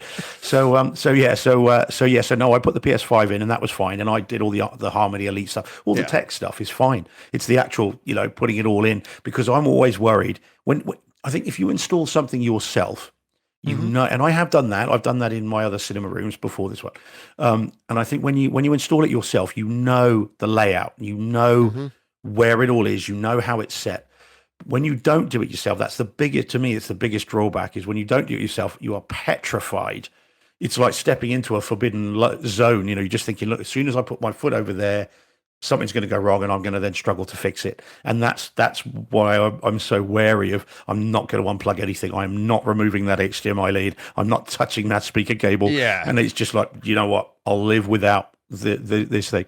So as I said, shame is the word. And what I find interesting is I have the exact opposite perspective. I do. And I think it comes from the same thing. It's what you know, right? And I've spent my life building my theater because I could never and I don't even know if it was because I couldn't afford to have somebody do it.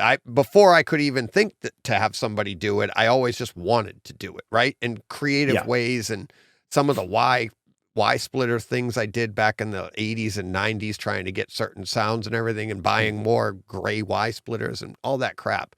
But I think now it's, if I called somebody, like for the Lumagen, for instance, super finicky piece of equipment. This thing pumps out so much power that you have to have the right cables. You have to have this. If you have it professionally installed, it's a one and done. And it's like, you put this in and you don't even know you have it. This thing just runs awesome. Right. But when you do it yourself, and I had Jim do it for me, but it had some quirks, and I'm not, I don't want to keep having Jim. So I'm trying to finicky with this thing and get it to run, and it runs great, But when you have an installer, if anything goes wrong, you go, dude, what's wrong with my system? Right? Because you paid the money for it. When you do it yourself, oh crap, I got to do this. I got to do that. It's like my wife and I have sat down to watch a movie, and not because of Lumagen. This was years before I had that, but you're like, an hour and a half later, I'm still trying to figure out what went wrong, and stuff does go wrong. It's tech, just like your iPhone. I woke up, the day before I went on my trip, I wake up and my screen wouldn't work. What the hell is this? Oh. So I had to figure out how to, shut it down, and it wouldn't let me. And I figured out how to reboot it, and then it worked. But it's tech goes bad, and I think when you have an installer, you just call them. Well, yeah, you do, but of course they installed my system nearly 5 years ago now. So and they're not close. It's not as though they live. Sorry, forgive me. It's not like they live next door. They're in London, which is about an hour and a half away. So for me to call them and get them around is quite a big deal. Yeah. And so and frankly, it'd be a bit embarrassing to call them around and say, "Could you just plug this in, please?" Yeah. So you get that kind of that fear of calling someone out when you don't need to. But as I said, I'm petrified of touching it. I don't want to go near the back of it if I can avoid it. And I'm trying all sorts of different contortions to try and get this plug in, but it just would not do it. And it's like, yep, I give up. And I will live with the shame forever. But as I said, safe space, so I can confess it now. There you go. Then, that's all good. We can all move on. All right. What do we got for movies this week? I know we're going to talk Lord of the Rings, but you said when we were talking earlier, you were like, we have a lot of stuff, right? Oh, yeah. Well, it's good that you've been away, because it meant that I've been able to catch up. So let's talk 2 films that I've only purchased and watched again because of you and John. So 12 Strong and Hunter Killer. So this is catching up, because of course you talked about these weeks ago. So 12 Strong. I mean, fantastic. Absolutely, really good. I thought the picture quality was a little bit inconsistent, I will say. Sometimes there's grain and sometimes there's not, and sometimes it's beautifully clean, sometimes it looks a little bit strange. But that just goes. I just took that with the kind of the down and dirty aesthetic of war. It's just kind of what it's supposed to look like. Yeah. But the audio was absolutely fantastic, and I really like that. And once those rockets start firing at the end, just thundering over the screen, and over the lot of pans of rockets going past it.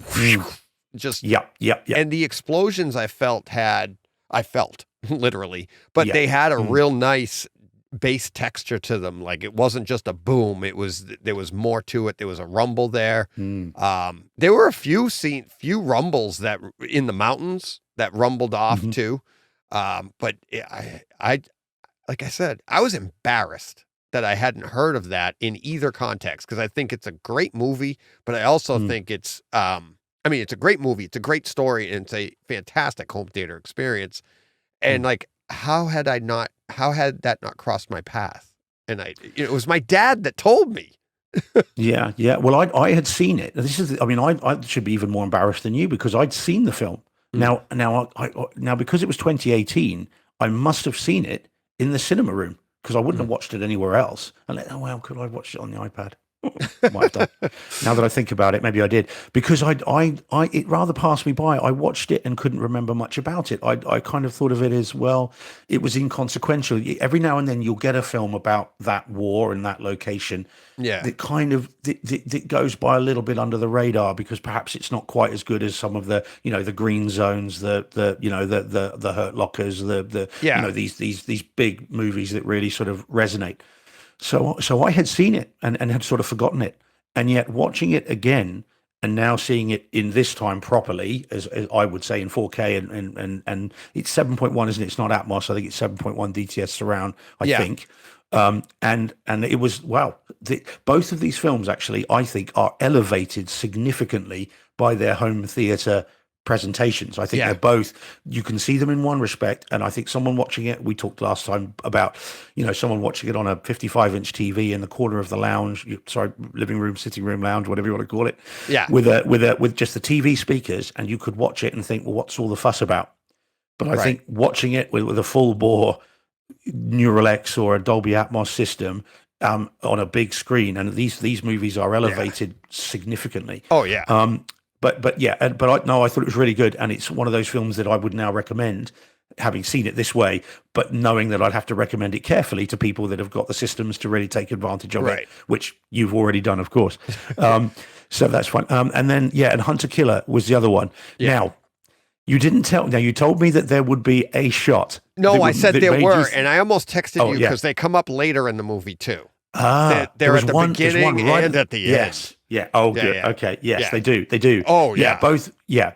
And so as I was watching that, I was sort of chuckling to myself, thinking, "That's the one he means. Those are the ones." Yeah. But you texted that. You tweeted or texted me. I don't know. Yeah. And I was like, I didn't want to ruin anything for you, but I didn't want to like have you have that in your head. Like, there's more, because I almost wrote, "That's not it. There's more coming." And I think I said that too. What I said was, anytime they're in the ocean, it's just that it's that midway vibe. Yeah, flat. Green screen. Yeah, green screen behind the ships. That battle scene at the end, and you look at the Russian battleship that's attacking, that's coming at them, that they're having to stand off with. The background to that, to me, felt midway-ish. And it's funny. I see this stuff now, and I think of you, because I'm like, when I first saw Midway, I was so taken aback by it. I absolutely loved it. And then it was our conversation that I was like, huh. And I remember it was a few weeks later, I wanted to watch Midway. My son wanted to watch it, so we watched it together. But now I watched it through like your lens. And I was like, yeah, I see what he's saying here. And it doesn't take it away from me, but that's the stuff to me is like when you read reviews on stuff before you get the opportunity, it can totally take you out of the movie. Right. Because especially if it's a negative review or anything like that, it's really tough. I had one come up. We just talked about it in listener experiences about the difference between DTS and Dolby. And he cited two movies, right? And it's like, it's just, you have two movies here where it was like Edge of Tomorrow and the other one was War of the Worlds. And the original Blu-ray of War of the Worlds had a DTS track, and it was really good. It was noted for how good it was. But then the Atmos, the Atmos came out, and it was flat. Everybody was like, what did they, and it was a mistake. But now people take that and they listened and they think, see, that means DTS is better. I was like, no, it's the same thing. It's like they're both capable of the same thing. And then the other one was the opening to Edge of Tomorrow and how that bass note, that big bass note that I think they actually cleaned up, in my opinion, because there was no sense around what it was before, but. Again, that's what we're now. And what I really noticed on Edge of Tomorrow is people were citing that, but they weren't citing the rest of them. That was the headline. That opening was, it doesn't have the same depth and craziness that the other one did. But you're missing out on the Atmos of the rest of the movie. And that's what I talked to Ralph about. I talked to Todd about. I talked to Mike from AV. And I'm like, I hate when that happens because I think you're doing a disservice to the overall like experience because people, and there were a lot of people on social media saying, well, I'm not buying it now. What? Yeah.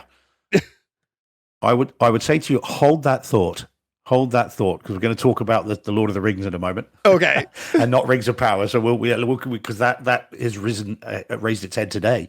Okay. So for these two though, both I think are similar in terms of they are elevated, as I say, by their home theater. Hunter Killer was interesting. I mean, I saw. I think I said to you last time I'd seen about 20 odd minutes of it and just tuned out and thought I don't like it. But that was on my iPad. So watching it like this, the opening where it goes. The opening of that film where it goes across an ice shelf and then goes under the water. Yes. And straight away, we're in for some really, the beautiful the bright rumbles. white of the bright white of the snow and the ice. and then into the water, and you get the water goes up and over the room, and you feel that, and as soon as that came up, I thought, ooh, we're in for this is going to be fun, and I'm going to enjoy this. And actually, it was a fun film. I enjoyed it, as silly and as dopey as it is. Yes. And of course, now politically, it's even more unlikely, the idea that we would, assist the Russian president. But nevertheless, it was very, very good. And again, elevated much better because it's got, it looks amazing. It sounds great. And so again, and I would not have gone back for that had it not been for you saying, look, this is worth looking at. Both of them were very, very cool. So excellent. They're really, really good. So I watched those two this week and really enjoyed both of those. So I am now on my rewatch of the Lord of the Rings films. So I've done the extended edition of Fellowship. So that's the second time I've seen the 4K discs, and then I've done the Two Towers as well. And I'm now nearly 2 hours into Return of the King, so about halfway. I think you and I are of the same opinion on this. These discs are exceptional in terms of the image and the sound. I mean, they are fantastic. And yet, I've had, literally in the last couple of days, I've had tweets from people saying they're awful. One saying that there was so much edge enhancement of the Two Towers that it's unwatchable, and that the image quality is just flat out bad across the board, and said, quoting one source, which is one review, I'm not buying it, and I haven't bought it, and I'm not going to, and I'm a big Lord of the Rings fan. So that was weird. And then I've also had a tweet earlier from someone who I know who's a barrister, so he's a lawyer here that works in the senior courts, and he said to me, I mean, this shows the hill that we're up against. This is the hill we are climbing, and not the mountain that we're climbing, although probably could be a mountain. He says to me, I've got an OLED. I watched these films, and I don't think they were worth buying because it's only a picture upgrade, and that's it. So I said to him, I've known him for a long time, and he's a nice guy. And I said to him, what audio are you listening to it on? And he replied saying, well, I'm watching it on an OLED. I said, no. What audio are you watching it in? And he's listening to it on his TV speakers, and thinks that entitles him to then review the audio and say it's not worth having them. This is the mountain we are climbing. I know. We're constantly rolling this boulder uphill. Yeah, exactly. And it's I had that conversation about a movie, I don't know, a couple of years ago when I first started the podcast, and somebody was pushing back on me on a movie, and they said the quality wasn't very good and blah, blah, blah, blah, blah. And then you come to find out that I was talking about the disc and he was streaming it. Right. And I'm like, what are you doing here? And he was, but his comments on social media were like, people were taking it. It's like, well, then I'm not going to buy that. I'm not going to do that. Why get the, and there's so much there. And that's what's interesting. The headline is correct. They're not lying, but they leave out the context to which they're talking about, in which now a lot of people, John's one of them. John loves headlines. He reads headlines. We've done it a million times over the years. He'd be like, he'd give me a headline. I'm like, did you read the story? He'd be like, no. Okay, this is what they're really talking about. He goes, oh, okay, that makes sense. And and to your point, it's like the gentleman you're talking about, it's like, yeah, it's just a picture upgrade because that's all you're taking advantage of. And he's not wrong. 100% not wrong. But he's missing out on that context. And I think there's a lot of people that they don't even understand that context. They don't even realize how much better it really is when you add in a sound system, to go with your top of the line OLED. So it's like, it's like saying you shut it. Imagine sitting in our theaters, Steve, and you're watching it on a 32-inch black and white. Yeah. Well, the sound's incredible, but there's no picture upgrade. Yeah. Well, no, you're not wrong. Well, quite. I don't get that. So those are two fairly, normal guys that tweeted those things out. But I still don't get the criticism. I still don't understand it. Can I see some edge enhancement some DNR reduction on Two Towers? Yes. Does it affect the film? Not in the slightest. No. Because you're too busy blown away by 2 seconds later vistas that make it look like it's 3D. Oh yeah. You know, and the thunderous in the best way audio, and the sheer envelopment of these films. I mean, what about that scene when spoilers? Gandalf finally shows up, the white wizard. He shows up. Gandalf the White, yeah. And the detail that's in those highlights that I have never seen before. It was, I mean, you got the moment, right? The bright lights, but the gradations of bright that you see there, and then the strands of his hair coming off of him. Yeah. And then in his robe, the details. Whereas before, especially the Blu-ray, a lot more of that was, you know, I don't want to say muted because it was still bright, but there were you didn't get that same texture in the cloth. You didn't get the same texture even of his hair, of his beard, of his whiskers, because you were so overwhelmed with the bright light. And it's so much more to it. And that's what's amazing what they did with this it is a 20-year-old series, you know, for all intents and purposes. Yeah. And it's like, and a lot of tech we didn't have HDR then. No. And to be able to add that in after the fact from the negatives and with the special effects, a lot of times you upgrade this stuff and the special effects just go, looks like Midway. I mean, there is some of that. There is, a little bit. There is some of it. If you look closely, you can see, that some of the mats aren't quite right, but you're talking a 4-hour film with the extended editions, or nearest damn it 4 hours. And as I said, if you pick one shot out of 4 hours and go, oh, that looks a bit fake, and you're thinking, but 2 seconds later, you're going to be staggered. And lots of people will be going, oh, look at that CG, and think, actually, that's a real place. There's no CG in that shot. So I'm not sure what you're complaining about there. That is New Zealand, and I know because I was there. And so I don't understand with these films in particular. I mean, we all have discs that we perhaps think are more referenced than others. And again, we talked about that a bit last time, but these ones seem to be a cause célèbre for some people. Some people hold these up and say these are awful, and therefore, whoever it is that made them is, I mean, obviously it was Warner's and New Line, but the people that authored these discs don't know what they're doing, and it's an affront to us, and I'm not buying them. And I don't understand it. I wish I knew them to go and see what they're seeing or hear what they're hearing to then criticize it. I don't get it.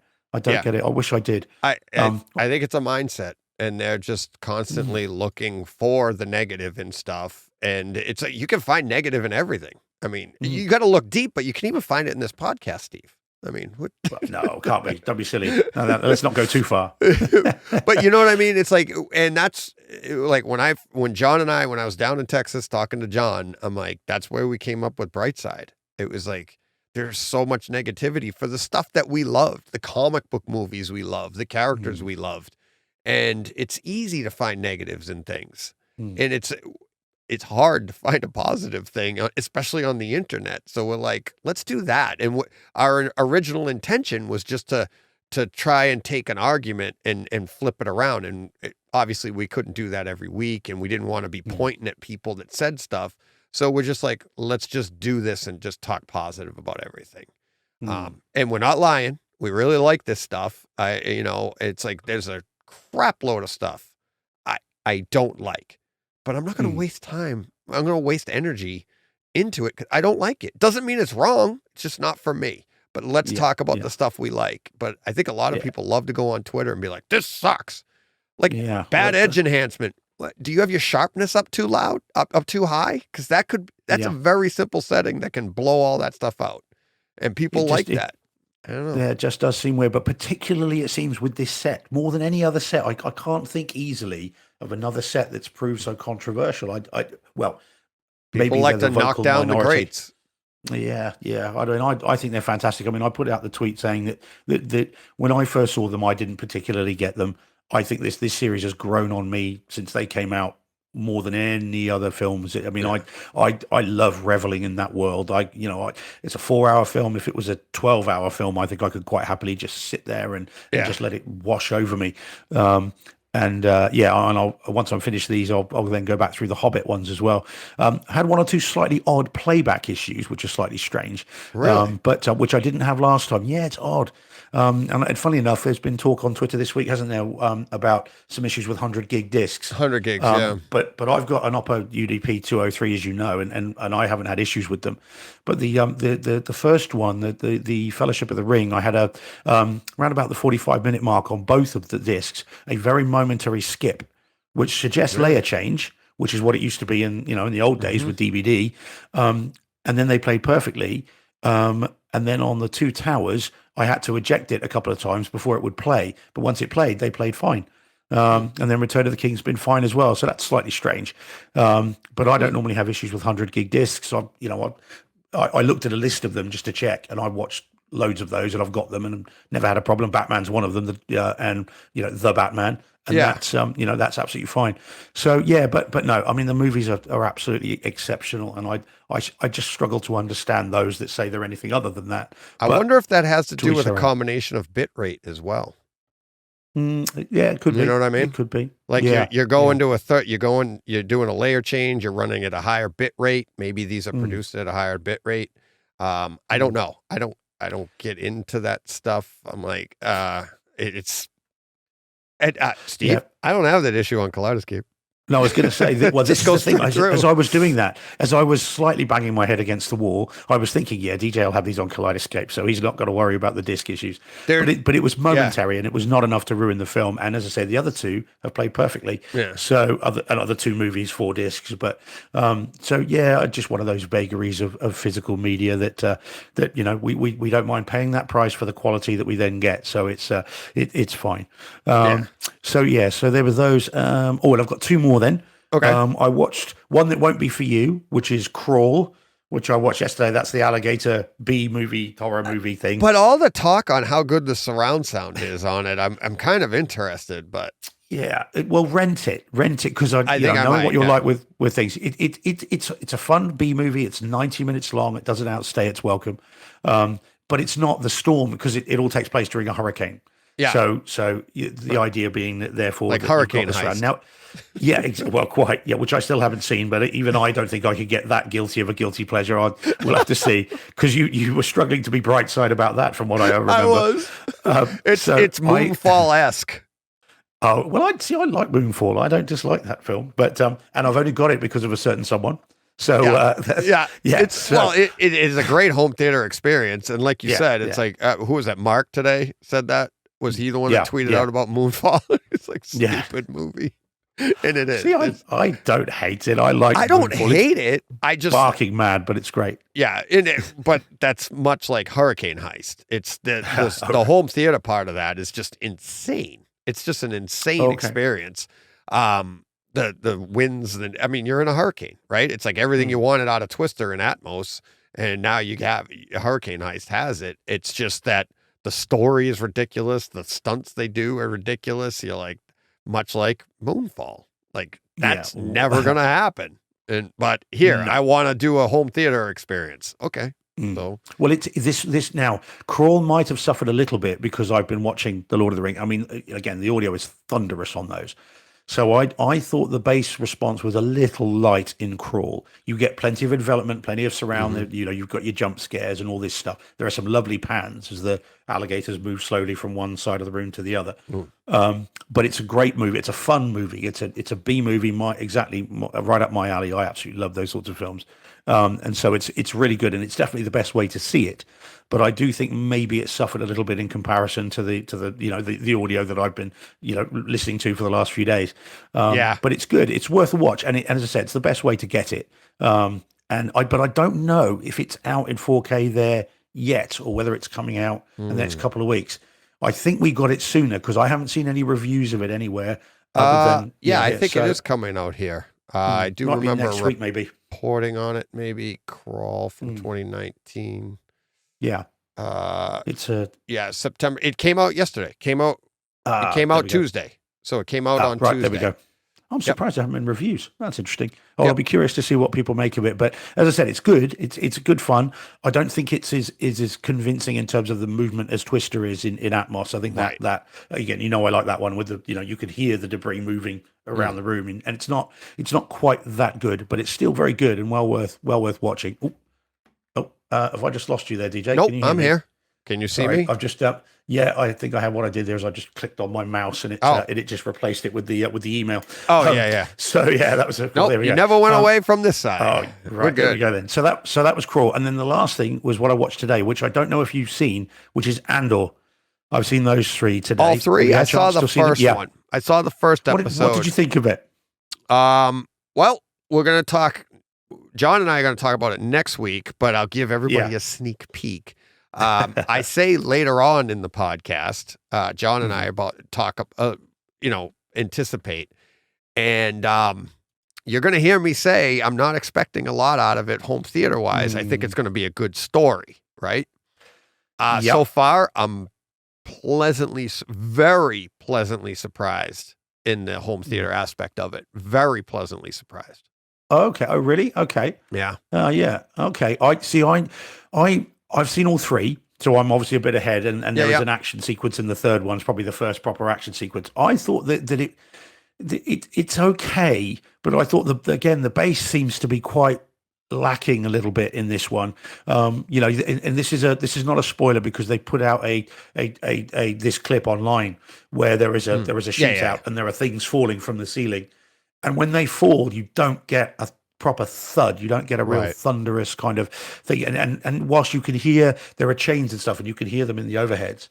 And so there is some envelopment there, but there's not real heft to it, I didn't think. Right. Again, preface this with, I've been watching, thunderous stuff the last few days, so maybe it's that. But it looks okay. It looks good. It looks all right. But I just think audio-wise, there's not quite there for me at the moment. So whether that will improve, I don't know. But the story's okay. I think it's a very slow burn. You could tell that they've got 12 episodes to play with. Yeah. And you could also tell why they put 3 out at once. Because I think if you've just seen the first one, you're like, where is this going? And then second, third. Yeah. Well, I watched all 3. I watched them back to back. I love Star Wars. So I did find myself in the middle of the first one. What's the story about? Like you're literally you're 2/3 of the way through the first episode, which is 40 minutes, I think, which means when you take the credits off, you're getting 30. I found myself going, I just realized I don't even know what this thing's about yet. They haven't, you don't know because you have 3 different stories going at once. I like the characters. But I like, Cassian. So you like that character, and I'm just so enthralled with that universe anyways. And I do like what they're doing. It's definitely different from what we've seen in Star Wars. Yes, it is. Yeah. I felt like it was more adult and they get that right off the jump, right? Well, this is another thing for you. Wait, again, spoiler alert, maybe. There is the first swear word in a Star Wars film. Oh, nice. Or I haven't series, gotten forgive me, series. Yeah, there is the, I won't say the word so you won't need your Captain America sound effect, but it's the sh word is actually said by someone in this thing. And I'm thinking, hang about, that has never been said before in any TV show or film to do with Star Wars. And and it's blatant. It's said right in camera. With nothing else around, it's very clearly said. Good. And I wonder whether that's them saying this is not the Star Wars you're used to. So I'm not quite sold yet. It's good. It's different. There is certainly some world building going on here. Yep. There is some scale and some sweep to this, which the others didn't quite have. You get the impression this is physical sets, and with digital extensions that are not like them. I don't think they're using the volume very much. The volume, Yeah, I've read somewhere that they're not anyway. They're trying to build this in camera, and I think that's quite clear. But I'm a little bit down on the theatre side of it at the moment. Okay. But I'm going to watch it. I'm not going to not watch it anymore. It's just it's going to take me some while to get my head around it. But I'm not a massive fan of Rogue One either. So that's the thing. Other than the ending, which of course we all remember the ending, and the ending is very cool. But I'm not a massive fan of Rogue One. I find it a bit boring, dare I say it, at times. But I appreciate, I love Star Wars. Don't get me wrong. Yeah. We've never really had a Star Wars discussion, but I love Star Wars. I grew up on it, same as you guys did as well. But it just, Rogue One never quite gripped me, other than the ending. And I wonder if without that ending, many people would like it as much as they do. So I was always a little bit uncertain about this. But it's good. I'm just looking forward to seeing where it goes and getting a bit more. I think from episode 3 onwards, from what I gather, it's going to become more about the birth of the rebellion, and that's where the interest lies for me. Right. Okay, well that's going to be good. Whereas these first 3 are very much about literally Cassian Andor. Who is he? Where is he? Where's he come from? Right. But from 3 to 12, I think there are 12. From 3 to 12, then it becomes more about the mission, not the man. Yeah. And so I think that may be better. Hopefully it will be anyway. But we will see. Yeah. Typically, I've found even with Obi-Wan, any of the Star Wars, any of the animated series, they usually have, like, especially in a 12 episode, it'll be like three stories will take place. Yeah. Like, you'll have 3 story arcs. So by the end of episode 4, and they all tie in together by the end, but we'll have some completion on first story by episode 4. And then and then you'll have another one. So there's like 3 acts to the actual entire series. And that's why they give you 3 episodes, and then you'll have your finale next week. And, and that's, it just seems to be, that's how they're doing it. But I find it interesting that you're like, you didn't like Rogue One except for the ending, which a lot of people did, but that entire movie was based off of fan service because nobody knew how they got those plans from the Death Star. So they're like, we're going to do a 2-hour fan service to answer that question. Now, the character born out of that fan service gets a series, and the series creators are like, we're not doing fan service.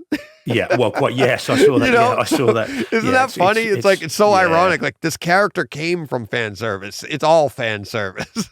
Yeah, well, indeed. And well, of course, that ending, that particular ending literally was finished, a week before its release? It was tacked on right at the very, very, very end. And yet it's what everybody remembers. You say Rogue One, that's the first thing people recall. But I meant to rewatch it, to be fair, prior to this coming out, but I just ran out of time. There's only so much time. When you've got Lord of the Rings, that takes up the whole day. So I did mean to rewatch it, and in fact I will, but I don't know what it is. I always seem to get about half an hour into it, and then something else comes along, and then I never finish it.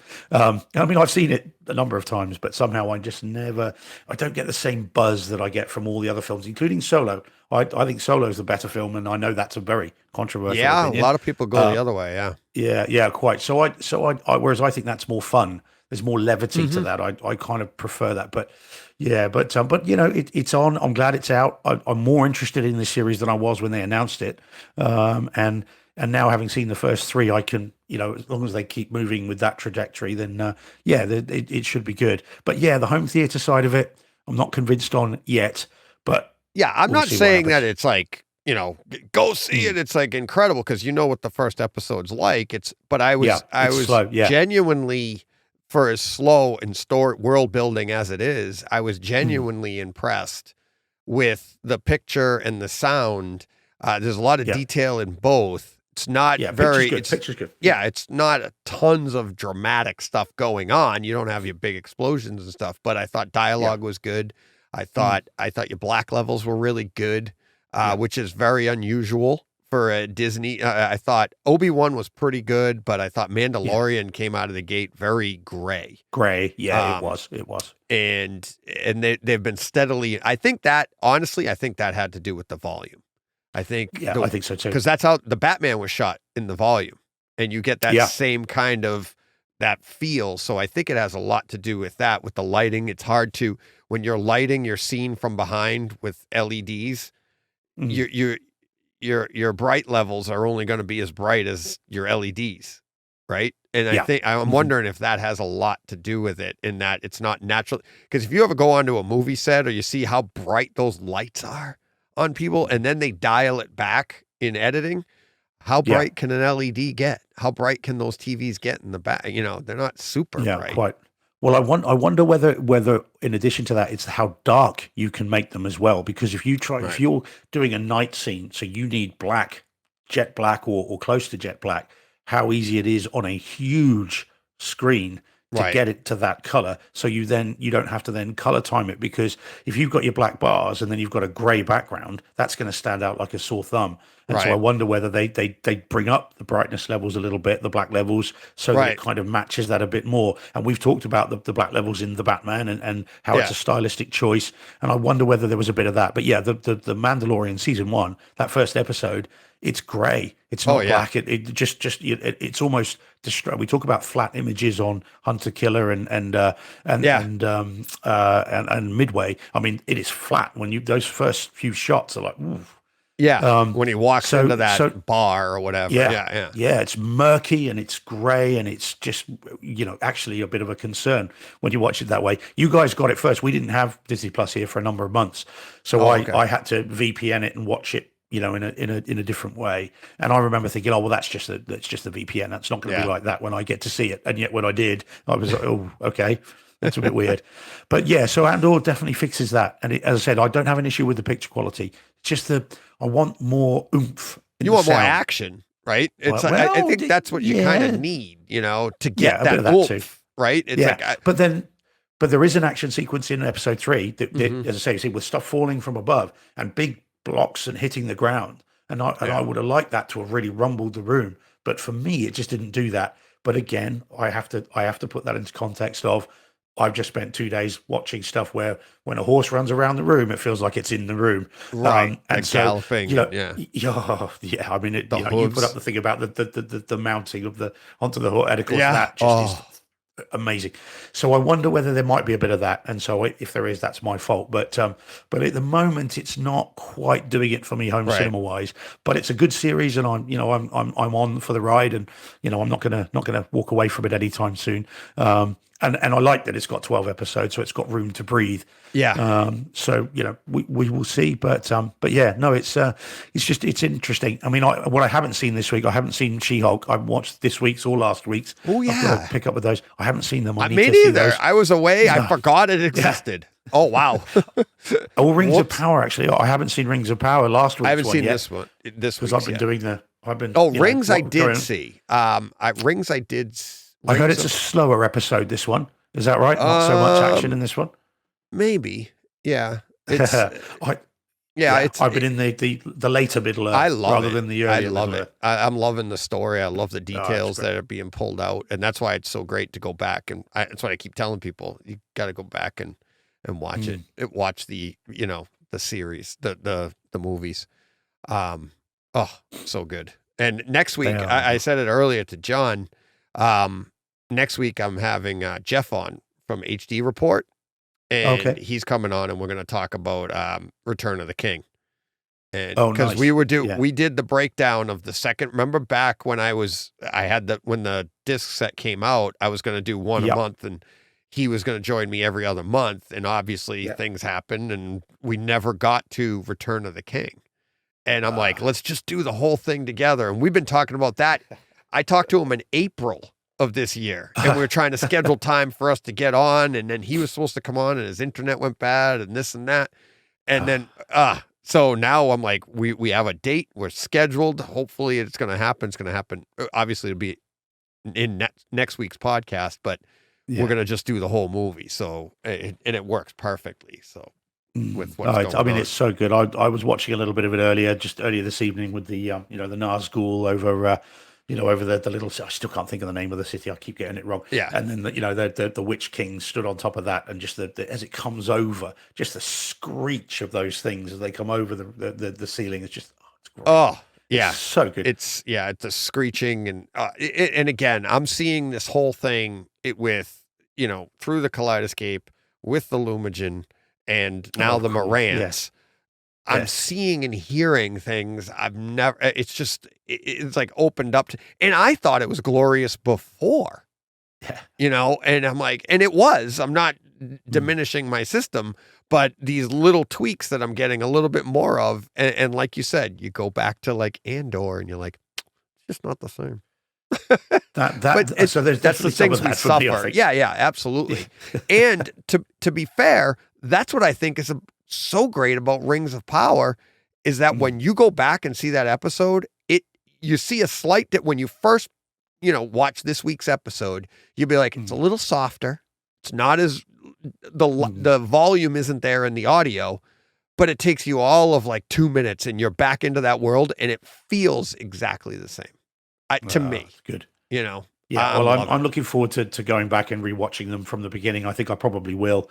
But yeah, it's so good. It's just time this week. I've just not been able to get around to doing that with all of the other stuff that I watched this week.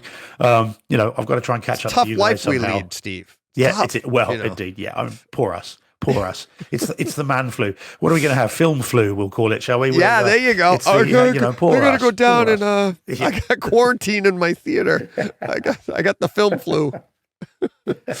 Oh, all right. Oh man. So then a little bit about the releases next week. Just very quickly, we finally get Jurassic World Dominion next week here. Really? To talk. Yeah. It's been available to rent digitally, but the disc is out next Tuesday. Wow. Monday. So that's I still haven't seen it. And I'm looking forward to at that. all. No, not at all. No, not at all. I've stayed well away from it because I wanted to see it properly. So I'm looking forward to that. And then we've got I Spit on Your Grave, the 1970 original of that coming out, which won't be for you. But no, I think that. I know that came out here a couple weeks ago, I believe. I think okay. Right. There we go. But I remember that one from when I was a kid, going to the video store and that poster of the girl and she had the white. Was she being dragged or something? I remember. Yeah. And being like, ooh, like. But I'd never seen it. Never seen it. No, I've not seen the 70s. I've seen the 2010 remake, which was quite a tough watch, even in and of itself. But that was during the torture porn days where it was all how bad can we make it. Whereas this one is exploitative. It's apparently very, very, very difficult to watch. But I've got it ordered. It's a seminal horror film. It's one of those you've just got to see. I saw Henry: Portrait of a Serial Killer in 4K for the first time a few months back, and I came that close to turning it off. Really? Because I thought it was in such. I'm as I've said to you lots of times, massive horror fan, and I was this close to thinking this is just in such poor taste. I'm not sure I can carry on with it. I did, but at the end of it, just thinking I'm probably never going to watch that again. Just because it pushed my buttons to the point where it just got beyond.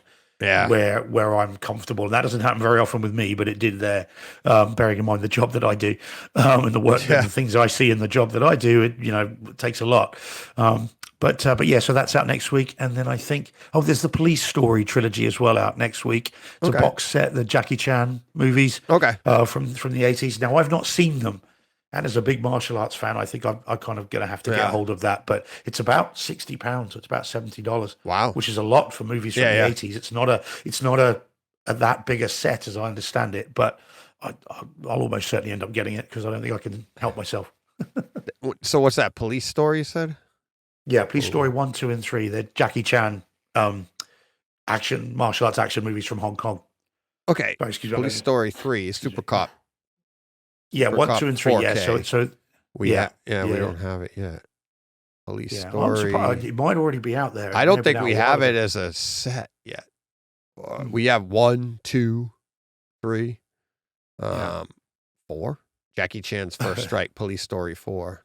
First Strike's a great film, but that's one from the 90s. It was one of the first DVDs I ever owned. Yeah, First Strike's really good. But so this is out. These are out next week as well. But the big one is Jurassic World, at least for us. Although for you guys, you must be thinking, what is this the next film? Yeah, I know. How long ago? It's funny. You guys sometimes you get stuff before us, and other times you get a lot of older catalog stuff before us. Yeah. And then the newer stuff. It's weird that they delay it like that. Yeah, it is a strange one. I mean, and such a big movie. I've no idea why. But with the way Universal are at the moment, we should just be glad we're getting it in 4K because they're releasing so many of their films in just Blu-ray only, and we have to import them from the state. Yeah. Like the Minions, that Rise of Gru, that's only available in Blu-ray here. I'm going to have to import the US disc. There have been a number of them they release them over there in 4K. We just don't get them here in other than 1080p Blu-ray. So and you know me, if it's out in 4K, it's wherever it is in the world, it's got to be bought that way. Exactly. But there we go. All right, is that it? Yeah. Do you know what I've got at the top here, DJ? On my notes here, I've got my notes alongside my screen here. Right, and just to tell you, it says at the top, "Man flu ... keep it brief." How long have we been going? Oh God! Well, including green room beforehand, we've been recording an hour and a half. I'm sure we'll chat as soon as I say goodbye. Yeah. Well, It's so funny. Hey, if we have to, we can. But if we don't have to, why bother? Let's just have fun. Well, there you go. That's pretty much what it's been. So. Oh, yeah. All right, we'll talk more Andor next week. Anything else big you're looking forward to for next week? No, I think that's it. I've got to catch up with She-Hulk. I've got to obviously watch Rings of Power, so I'm up to date. But other than that, then it's I've still got tons of films to watch. I still haven't seen Elvis, which arrived on Monday. So that's another 100 gig disc. But that came on Monday. The Lost Boys, Poltergeist, I've got them, haven't watched them yet. So I've got plenty talk about those later with John. Have you seen them? Have you watched the discs? I watched one of them.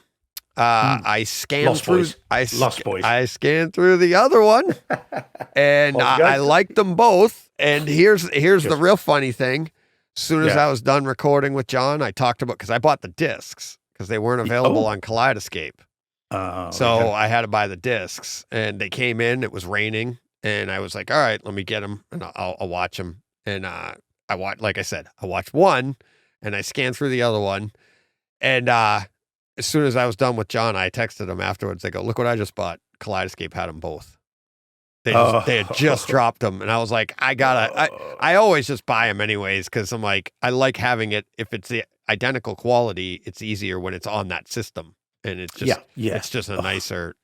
So I had to do that. And speaking of which, I never even talked about that. Did you see the Kaleidescape announcement? The 88 terabyte system. Terabyte holds 1,500 4K discs. 1,500. It's a lot.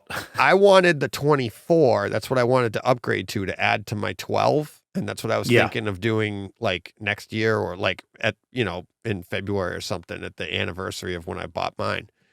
Yeah. And they did away with the 24. Down to a 22 now. What they were doing is the 24 was a large, it was a full-size Terra. And now they have like the Terra Mini, which is which is what I have. I have a 12. They have a 6, 12. They had an 18. And then they jumped to the Terra 24, which was the full size. And I wanted the 24. That's what Todd has. He has a 24. And that should suffice me. It'll hold like 300 and something movies or something like that. The way you buy them, that's going to last you till this time next week, isn't it? I mean, pretty much. Yeah. Speaking of which, I bought the outfit today. I bought that. We have it in 4K on Kaleidescape, but it's in the States here. It's just a Blu-ray. But anyways, so they did away with that, and I wanted to get clarification, so I contacted Josh at Kaleidescape, and he goes, "Oh yeah, we did away with the 24. We went to the 22 mini." He goes, "Just get the 48 and be done and fill it up." And I was like, if my bank account was full, and I'm like, but then I thought about it, and I'm like, if I just originally I was going to keep my 12, but if I sell my 12. And upgrade to the 48, it's actually cheaper. Because because the price of the 48 and then you minus off what you sell the 12 for, it's actually it's less money out of pocket. Only by like $1,000 or something like that. But it's like, so I'm like, so I go from having a potential 32 gigabytes to a 48 for $1,000 cheaper. I'm like, okay. Well, there you go. Like, still saving my pennies, but I'm constantly trying to get movies off that then I'm like, am I going to want to watch this on a moment's notice or do I need 10 minutes? All right, I'll take that one off. And I can't wait. Can you stream that though? You can stream that from the servers though, can't you? You don't have to download them. No, is that you right? download. You have to download. Oh, you do? Oh, Yeah, okay. Oh, yeah. right. So, But that's what's nice about the Terror. It only takes 10 minutes. With a good, if you have 100, if you have a 1 gig connection, it'll take 10 minutes. So yeah, but you could swap the disc in about 2 minutes. Yeah, but I already have like almost 200 movies on there, and I don't have to get up at all. I'm just being a cheeky monkey to go back. No, to the, I know. to the- I get lots of cheeky monkeys online. Believe me. You don't want to talk negativity. You put out, Todd's put them out. I've put them out, and the comments that come out are just so funny. They're just so, jealousy. And none of them are wrong. Jealousy. Yeah, I know. They're It's not just wrong, jealousy. but it's like you're gonna pick on that one thing. It's like, trust me. The way that they are releasing them so early. I mean, even if you take out the quality, if we remove the quality, I mean, obviously that's one of the big things. But the way I look at it, even if you took out the quality difference, if it was dead even, right? Yeah, exactly. You still get them earlier than the disc releases. You still get them weeks ahead. I mean, it would be worth it just for that. It is, but at the same time, and I've said this to people, I had a listener on and he asked about that. And I think it was Mike Schramm, if I remember right. I was like, that's only fun. I mean, it's fun all the time. Don't get me wrong, but it wears off because when you get it, that's your release date, right? So like when Maverick comes out in November, yes, I've had it longer than you, but by February, we're all the same. Right. And it's like that's between now and February. That's a long way away yet. And all that time you can lord it over us. No, but see, I'm not trying to, I wanted it so that I could tell people about it. And it's like, and be like, this is what to expect. And it's going to be great. And this and that. And it's like, I think a lot of times if that's the sole reason you're buying it, you'll be out of it, especially like we like it because we talk to people. We have a podcast. We're getting information out. But if that's your sole reason, by yourself, that will wear off so fast because you know why? Because if you're not communicating with the rest of the world and you're just enjoying your content, the release date is the release date, right? Yeah. The only difference. But the cool thing is you can buy it, love it, and tell the world about it and keep telling the world about it. Right. Maybe that's just me. Which is what we're doing. It's like, yeah, speaking of which, I got to get a hold of Josh and see what's going on with their. I know they have it available in England. The Kaleidescape? Yeah, but we also talked about your infrastructure too. Is kind of that's going to be the kicker for me. That'll be the problem with me having 2 Ethernet cables where it's placed will be a pain. And as I say, the idea of carrying the Kaleidescape upstairs on a nighttime and the iPhone and having them both plugged in next to the bed will be interesting but odd. But like I said, I'm like that's the. I mean, they do that. They literally do that for people because you're in your cabin, your boat, whatever. Has no internet, so they just carry it on, plug it in, and it's good to go, and that's all you need. Presumably, as time goes on. Sorry, I've got away from the mic. There we go. So presumably, as time goes on, that will be the size of one of their hard drives. It'll be that big, won't it? And then, of course, you could just take it up on a nighttime, plug it in and leave it at the side of the bed and let it rip away. And it's all good. Go downstairs to your theater room, plug the HDMI lead in, all done. So at some point, that's where we're going to be, aren't we? If this carries on like that, that's where we're going to end up. Yeah. And then it is doable. But at the moment, I'd have to actually, and then, of course, that'll come with a separate plug. So then I go back to my shameful tweak experience.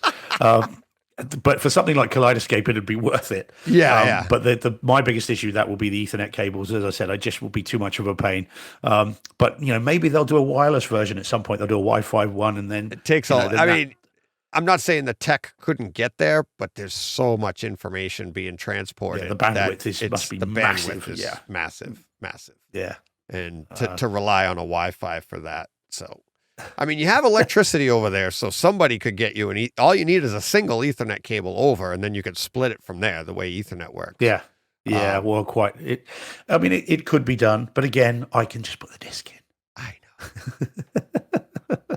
Actually, I could whisper on this. That's what I know. I can whisper. You can really whisper. Quietly. Yeah, exactly. All right. I will get one eventually. I know I'll get one eventually because I won't be able to stand it. I will have to get one sooner or later. But to do it, I'm going to have to think long and hard about how I do it. But it's got to be done because it is cool.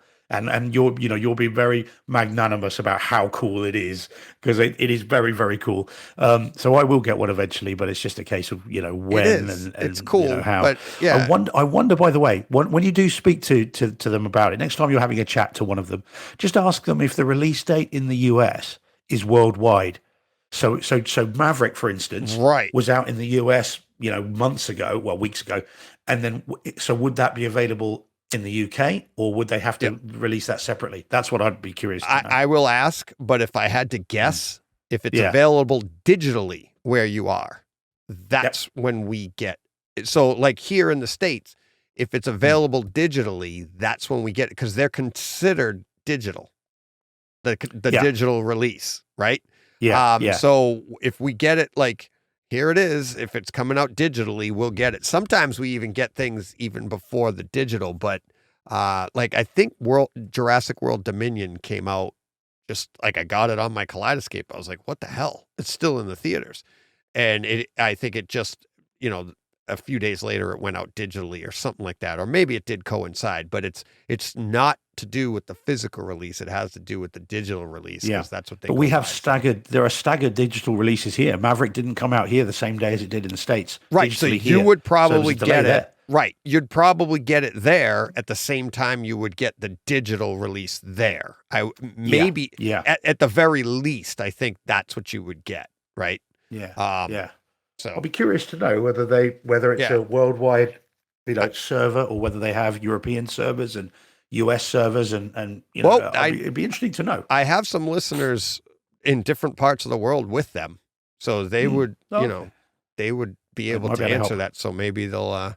But yeah, I'll reach out. I try not to bother them. I don't want to be like, hi, it's me again. Remember that little podcast guy? Yeah, but you're helping to spread the word. You are doing the job for them. In an appropriate way. I mean that in an inappropriate way. No, you're doing. I was spreading the word before I had one. Exactly that. Right? So they're not gonna be unhappy with you. They must. Say, this is great. No.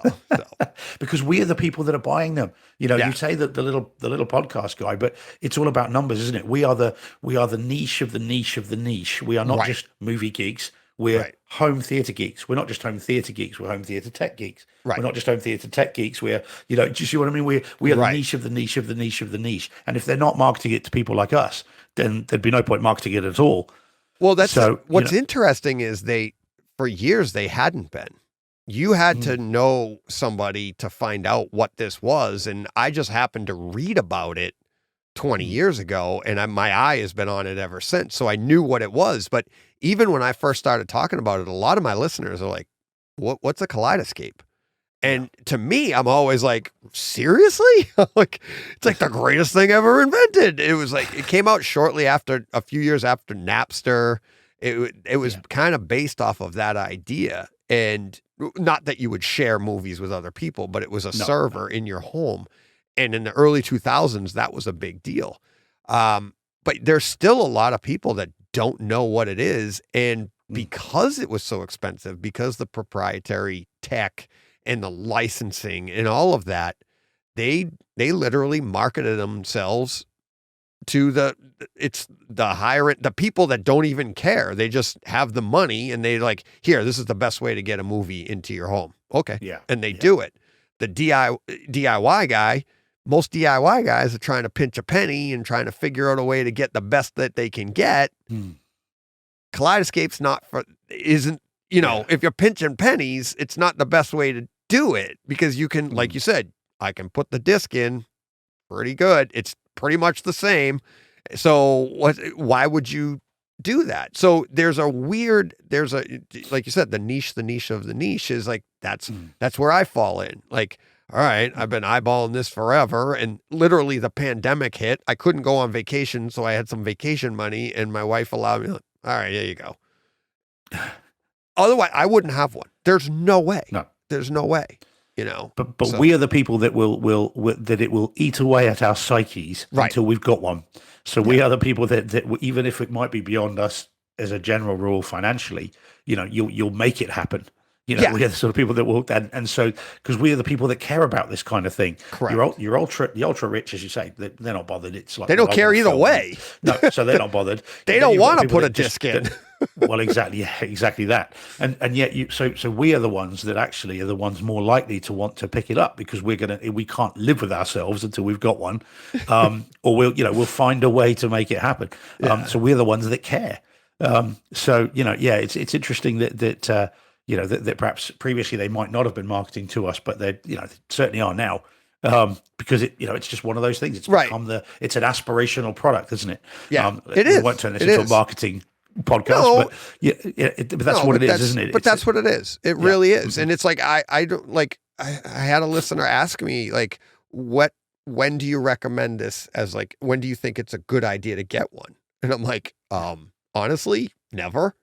I was like, and I'm being honest. It's like Kaleidescape doesn't want to hear me say that. I don't think, but I'm trying to be honest. It's like, it's an extra. It is an insane extra for people like ourselves.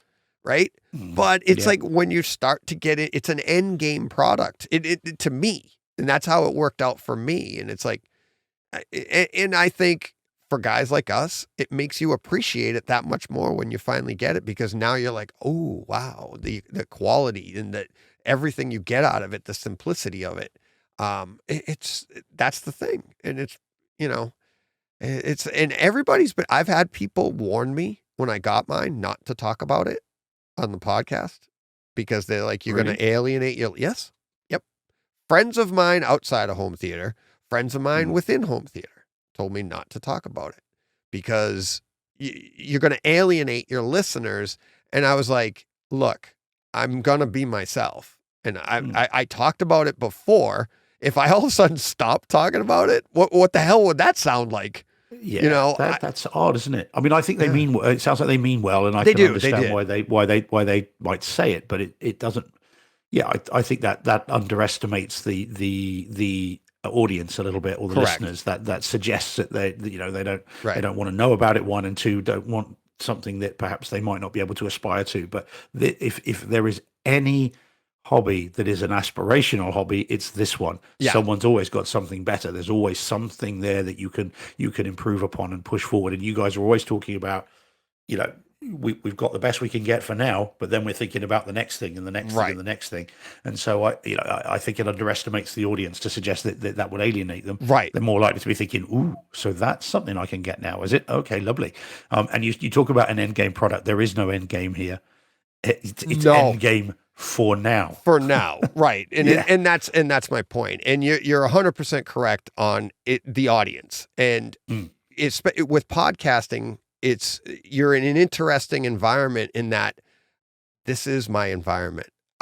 No offense to the people, if I'm sure there are people going, oh, he's talking about that again. If they stop listening, I'm fine with that. It's like, if you stop listening because of that, this wasn't the podcast for you. And I'm fine with that. I'm not here to have this giant listenership and make tons of money. I'm here for fun. And we know you're allergic to money. Yeah. We know you're allergic to money. John loves that. And that's what I love, John. I love John. We've known that about each other since we were kids. We're the exact opposite in that respect. And we've joked about it. We've literally had real life events where we're like angry, like, what the hell are you talking about? And it's like, but that's what makes us great. And I love him. And he'd said the same thing about me. Like, you're an idiot. While we're talking, John, very briefly, I need you to put in a request for me when you speak to him next. Okay. He might hear this. Yeah, well, that's it. When are we going to see a podcast when we get a tour of his Star Wars collection? Because I really, really want to see that stuff behind it. It looks very cool. Honestly, we were talking about it, probably doing it for the anniversary date. Anniversary of the podcast of Brightside Home Theater comes up at the end of October, beginning of November. So we were thinking of doing that. We've done it in the past with pictures for our other podcast. But I think this one here, we might actually be able to do the kind of the way I do home theater tours, where he can hold the camera and we can go through that. We might actually put that because up. it does look very cool. The number of times that I've sort of paused it in the background to have a look and see kind of what's in the background there. There are a couple of things that I've got, but they just look some very cool pieces. But you know, you won't need to feel left out. You can bring your rock.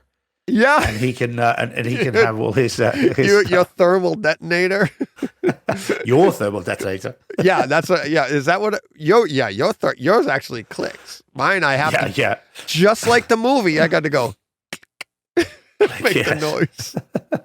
That works. It's still in there. It's still in my theater. I love it because I happen to have that same rock. And that's why Solo's the better movie. I bet you haven't got anything in there from Rogue One. No. Point made. There you go. There you go. Oh, you're always winning, Steve. Well, I'm a lawyer. I'll argue until I win. Exactly. Well, hey, a lot of people say that about me too. So, all right.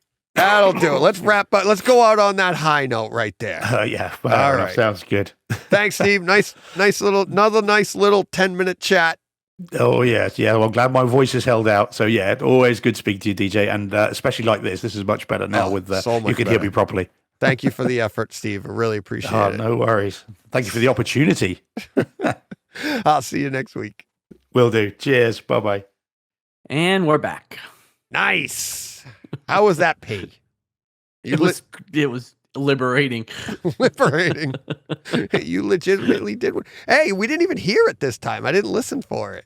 I know. Usually, you closed all the doors, didn't you? I did close the door. Yes, you did. Because other people are watching now. Yeah. I had a nice little conversation with the green room people. Yeah, that was fun. Read a tweet from Dan. Sometimes, are you watching the Patient? No. It's the Steve Carell show. No. Did we start that? I can't remember.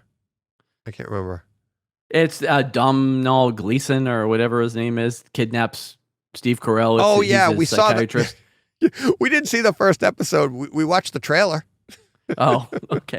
Well, the only reason I brought it up is because, Steve Carell's being held hostage by this guy, right? And he, every other episode, goes into the bathroom and just takes this 10-minute long pee. Yeah. It made me think of that. We did see the first episode. I think we might have seen two. It's one of those shows. Super short because they're 20-something minutes. 20 minutes, yeah. 25 because minutes. there's no commercial. Yeah, they're commercial-free 30-minute shows, so it's pretty easy watch. But we did start that.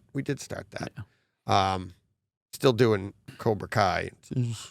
Oh, jeez. So brutal. You gotta. Joe's like, why are you still doing that? Because we're invested. I mean, it was still super fun. I enjoyed the heck out of it, but it's fun. But like you said, it's frustrating. Yeah, all right, it is. All right, we ready to get to back at it? Get back at it here. We got to get to coming soon, right? What's coming up on Tuesday, September 27th?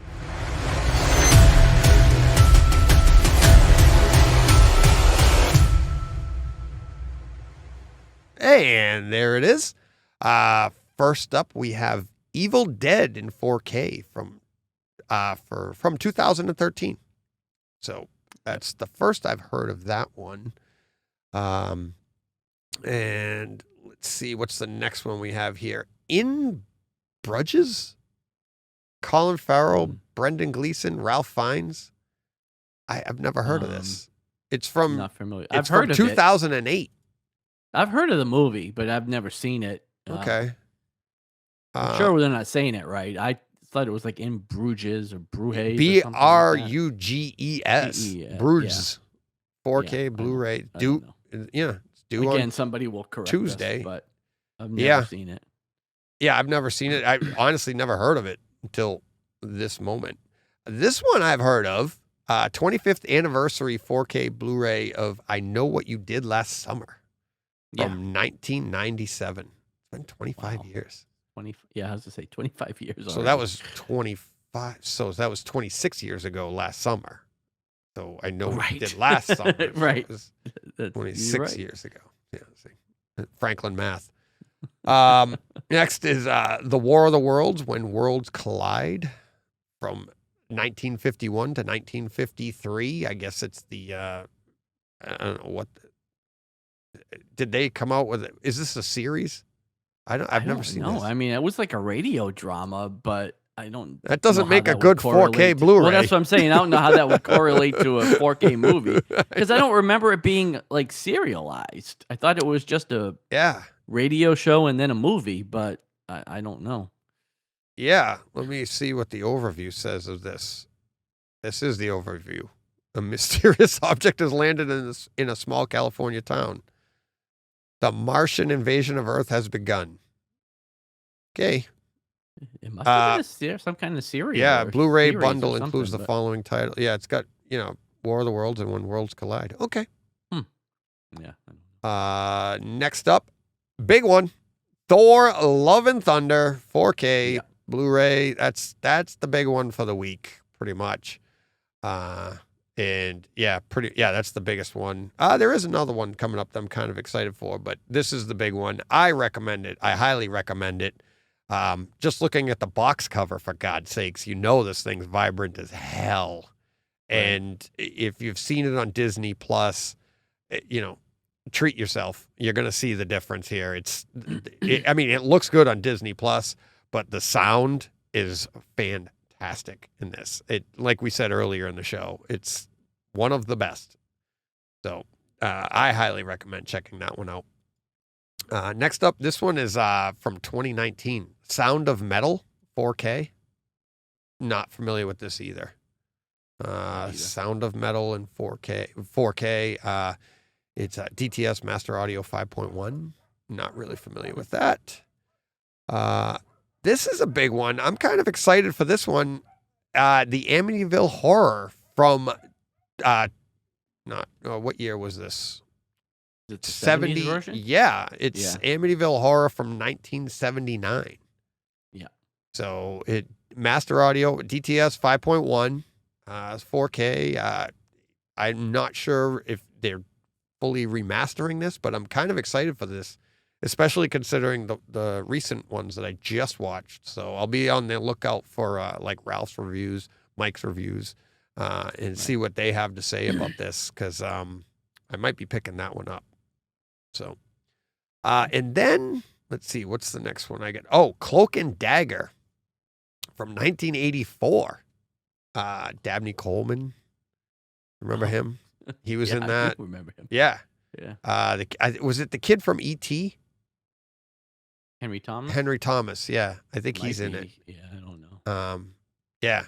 And this one's getting a 4K. This one here I thought already did get a 4K, but maybe I just remember them announcing the 4K was coming. Things blend together with me. So yeah.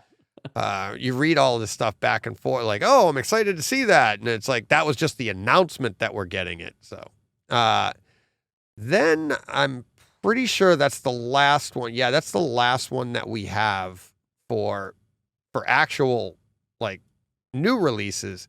But then they're doing something. There's a whole bunch of, like, Spider-Man No Way Home limited edition Venom. Reprint, Venom, Last Action Hero, Once Upon a Time in Hollywood, Gattaca, Zombieland Double Tap, Jumanji, Welcome to the Jungle, Jumanji The Next Level. I don't Carnage. Understand what those are really. Like, they're all getting a limited edition reprint, but you can still get you can still buy those movies. Right. So right. My question is, are they just going after the completionist? Like the person that has to have one of everything? It's like I thought the Spider-Man might be like the more fun edition or something, but it's not even that. I haven't seen anything to say that. And that's what I was hoping as well. And like, is there new content? I mean, Gattaca came out already, and I mean, these all are already out. I mean, that's what I'm saying. They're all out, and you can still buy it. It's not like they went out of print. Yeah, like I can still buy Spider-Man or Zombieland or any of those movies. Once Upon a Time in Hollywood, I bought when it came out. I bought the big box set with the everything. It was awesome, and now they're doing a reprint. Yeah, I don't get it. It's interesting. John, I think they're just after our money. They might be. Well, they're not getting mine. No. Because I've already got those movies. Yeah. We should try something like that. We'll do a reprint of our show. Put it in the green room. Yeah, exactly. Everything going in the green room.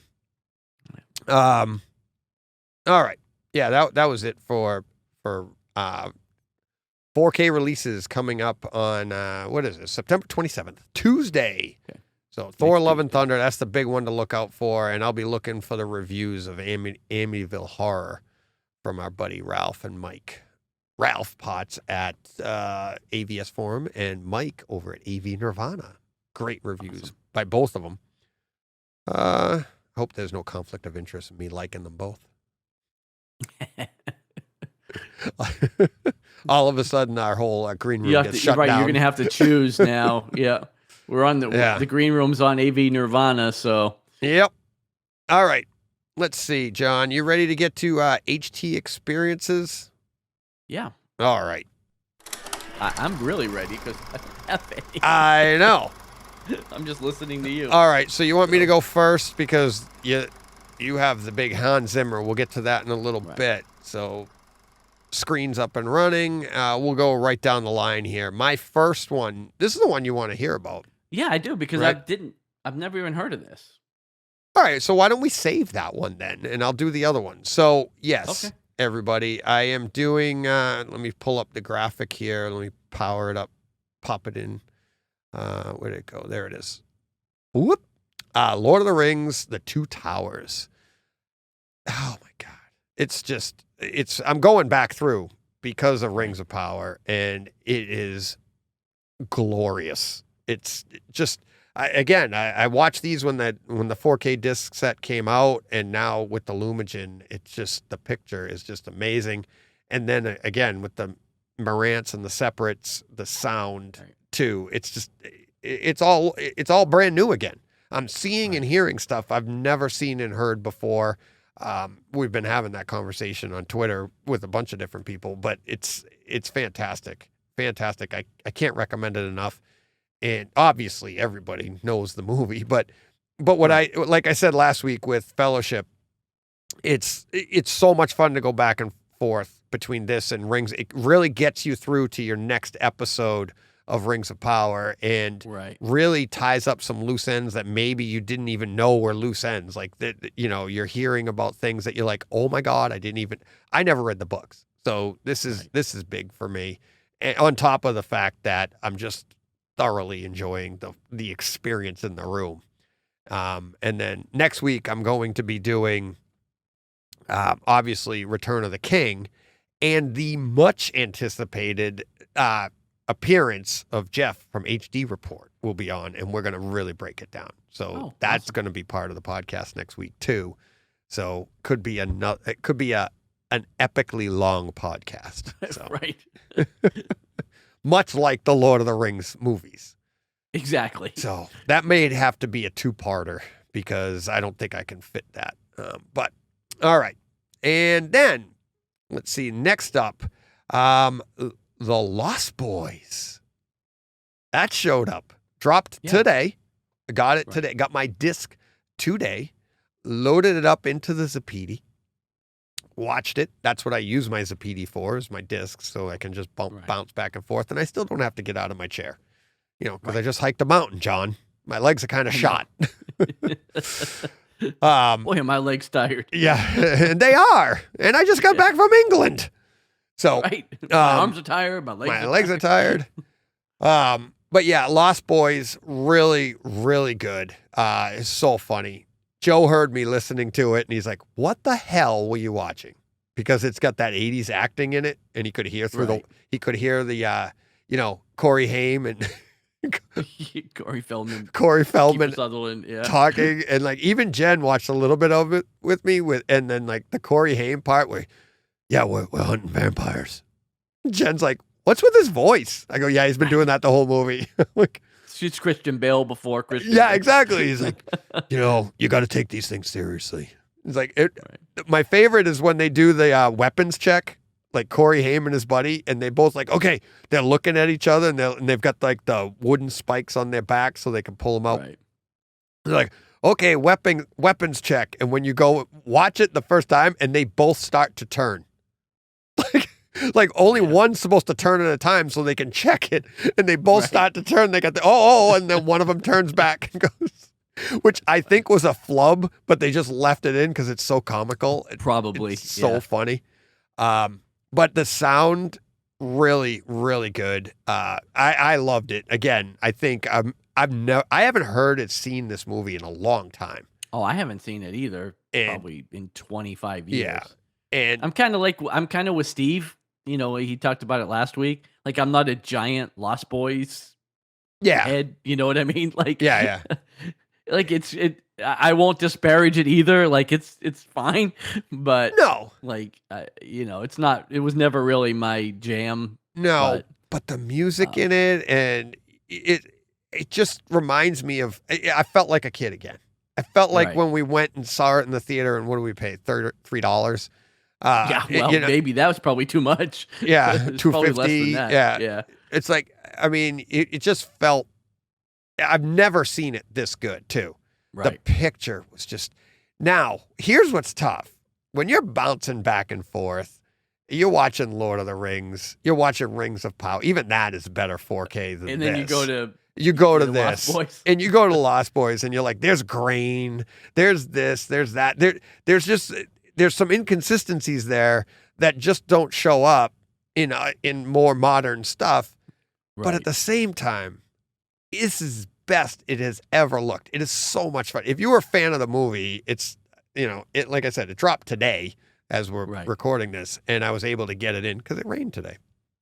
And what the hell was that noise? That's my dog. Oh, I was like, did you just start peeing again? No, she just came in to lick my hand and sneeze and walk out. I thought it was running water. I was like, what the hell? You just went under it's the Harley. desk. Yeah. But yeah, it took me right out of the Lost Boys. That's okay. Really, really, so much fun. So much fun. And again, the sound, deep bass, some nice bass in this one. Really good. Yeah. Let me see if I don't know if I said anything in this. No, I didn't. All right.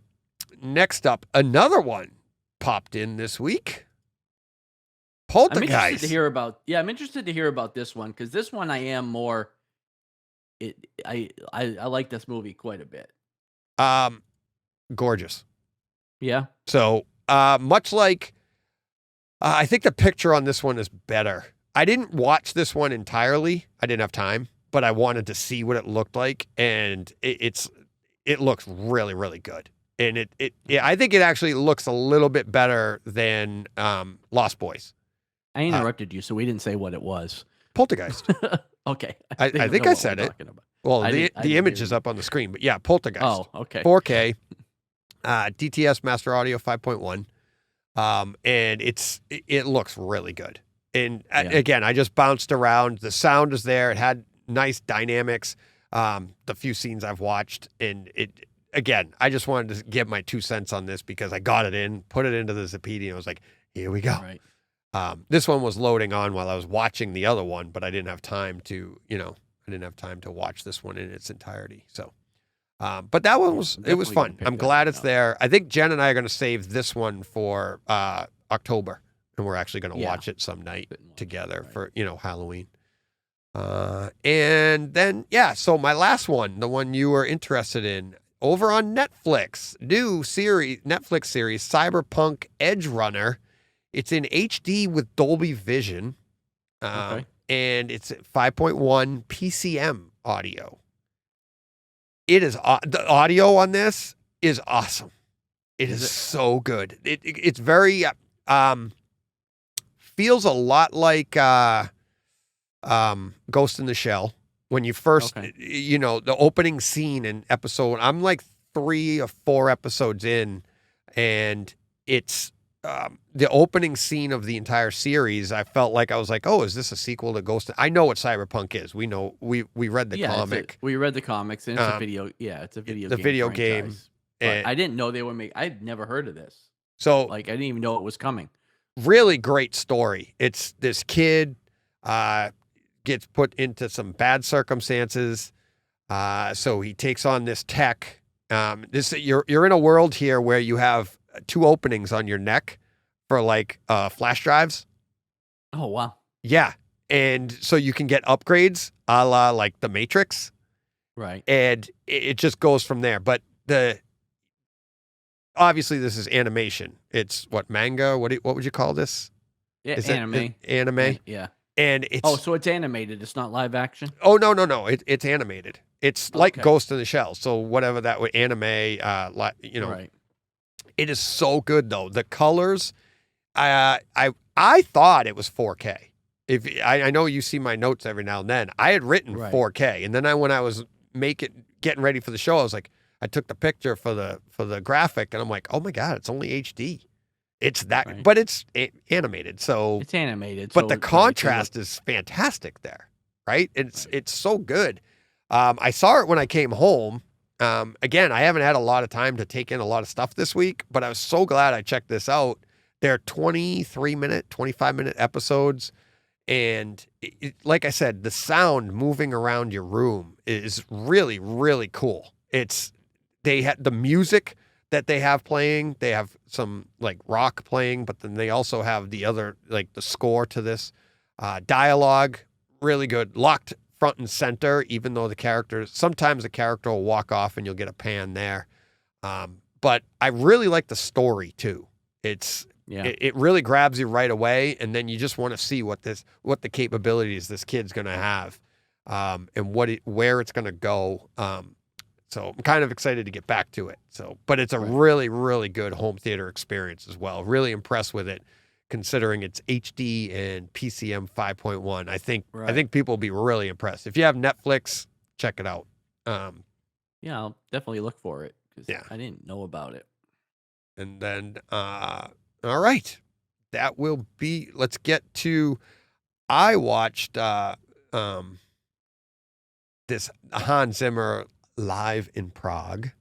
Yeah, I watched it on Kaleidescape, Kaleidescape. and thanks to you, because you Shawshanked me. I did. Yes.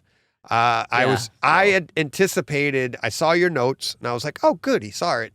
And I was just going to comment along with you and be like, yeah, it's been a while since I'd seen it, months and months ago. And I've been meaning to get Jen to watch it. And then I was just like, well, let me watch a couple of scenes that I just started. The opening scene's really good. Really gets you, just the way they come in. And then every piece starts a little slower, like a few instruments, and then they move up and expand, so you just kind of get, and next thing you know, you're just sitting there going, oh my god, and listening to the sounds.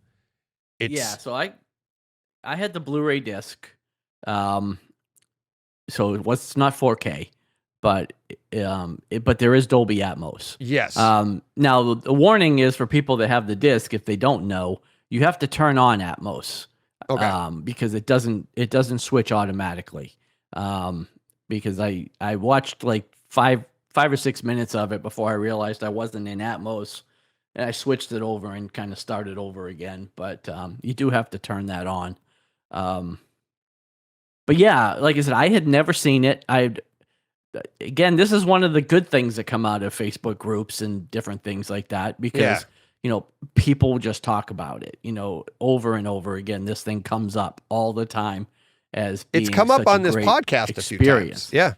Yeah. And so I finally broke down and bought it off of Amazon. It came in, like I said, the same day that my amp went in, but I just got a chance to watch it. But yeah, I didn't realize this was going to be our show topic, so I didn't take a lot of notes for it.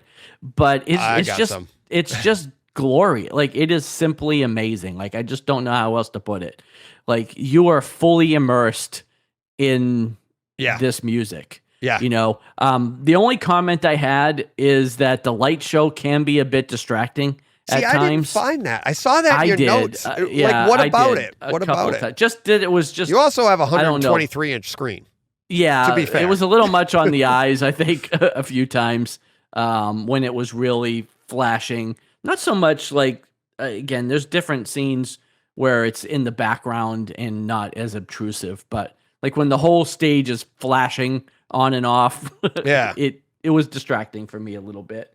But yeah, the scores, the music is awesome. I didn't realize how many movies he had actually done.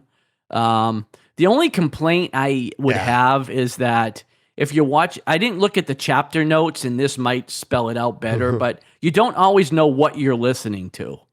Like certain music, certain songs or certain movies he introduces, and then after that, you don't really know what you're hearing. But I would imagine the chapter notes let you jump from song to song. What do you have for a player? Do you have the 820? I have the 820. Okay. Yeah. Hit info. And I would be, Yeah, I don't guess have, it would come up. I don't have the disc, but I think it might come up because on the Kaleidescape, what was nice is I hit info and at the bottom, it'll come up and tell me what I'm in. But then I can also hit another one, which I set it on, and it'll go, and it'll show all of them on the screen. So I know what I'm listening to and what's coming next. And then I can pop, just like if I'm listening to a CD, I can pop from song to song, which was really nice. And I would imagine the disc does that too. I think the disc does it too, yeah. But I was kind of following along from the back of the disc is where it has everything listed. And there's some transitions on like each, like Dark Knight, it transitions from one song. It's still Dark Knight, but he has a bunch of different songs. Right, there's 4 or 5 songs there that were all Dark Knight. Same with Inception, and a bunch of them. But yeah. But the ones that really stood out were like the Gladiator stuff. Yep. The Lion King stuff, and then of that course was the awesome. Dark Knight and Dark Knight was in the Inception. Inception. That's where I have my notes. Really good. Yeah. My first note. You know what my first note was? What's that? True Romance. Oh, really? That was awesome. It was just because at the time I don't even have a timestamp for it. I just wrote True Romance. It was just it's so simple. And it, to me, it was like, and he kind of, this whole entire like thing ends in that kind of way, almost where it's Dolby Atmos, and we'll get to that in a minute, the final scene. It kind of ends like Gravity. Like, because, I mean, this gets it gets loud. You can hear all the instruments. Couldn't do it, man. I couldn't stay at reference. It's awesome. Honestly, I couldn't stay there. There was one, I can't wait to watch this with Jen. I think she's going to get chills. I think, especially those violinists. It's like watching those violinists were like, it was amazing to me because that's how I met. No, I didn't meet Jen, but remember the orchestra used to stand out in the main hallway and play? Right. That's what Jen used to do. So Jen was one of those people. And I don't know if you noticed, there's one scene when she's sitting there, it's kind of a long shot, and one of the violinists, she's shaking her arms out, but her violin's in her chin and sticking straight out. Oh, and I remember seeing Jen do that once and being like, oh my God, you don't have to hold that. Right. And they're like, no, you're supposed to hold it with your chin. Otherwise, you're not holding it like up. Because how else would you be moving your fingers and playing on the bow and everything? And you're like, it is, and that's why I don't think the light show was distracting to me, because I thought that by the time the light show gets going, I know what you're talking about, but I think it was enough that, especially, and that was the other thing on Kaleidescape, it's in 4K. Right. So I'm like, but I think the light show is just, it really picks up, or the light effects, I should say, it really picks up right when you're kind of, this is like 2 hours and 20 minutes long. It's pretty long. Yeah, it's pretty long. But you're entertained the entire time. And what happens is, like, you're not done watching all of the musicians, but you need something more to keep you visually stimulated. And that's when they start really, now you'll Believe me, those musicians kept me visually stimulated. Oh, yeah. Well, I was going to say the same thing. There was some of them were pretty hot. I will say. But I mean, they were all beautiful people, men and women alike. I mean, they were all beautiful people. You know, how do you look like that and then still have talent too? You know what I mean? It's like right. I know. Well, I guess we see it on movies and stuff too, but it's right. Like, not on this not podcast. Fair, you know what I mean? It's like we're lacking both. Most of the people that were in band when we were in high school Hey, that's my wife. I was just I said telling you can't say anything because you married the girl from band. We gotta go to the green but room. most of them in band didn't look like the people on stage. John, you don't have to lean into your mic so much. I have to. I have to. Most of them. Yeah. Oh my God. Oh, but yeah, the drummer with it. And that's another guy that I want to show to Jen. There was a female drummer as well, the one standing up. She was beautiful. Right. The drummer, he was an older gentleman with his hair, the colors in his hair. It's just black and gray, right? Just right. But in his beard, we knew a guy that looked identical to him. He was, really? Yeah, his name was Jimmy. He was the yard boss at Seal Test. He ran basically all the trucks that came in went through him, all the tractor trailers.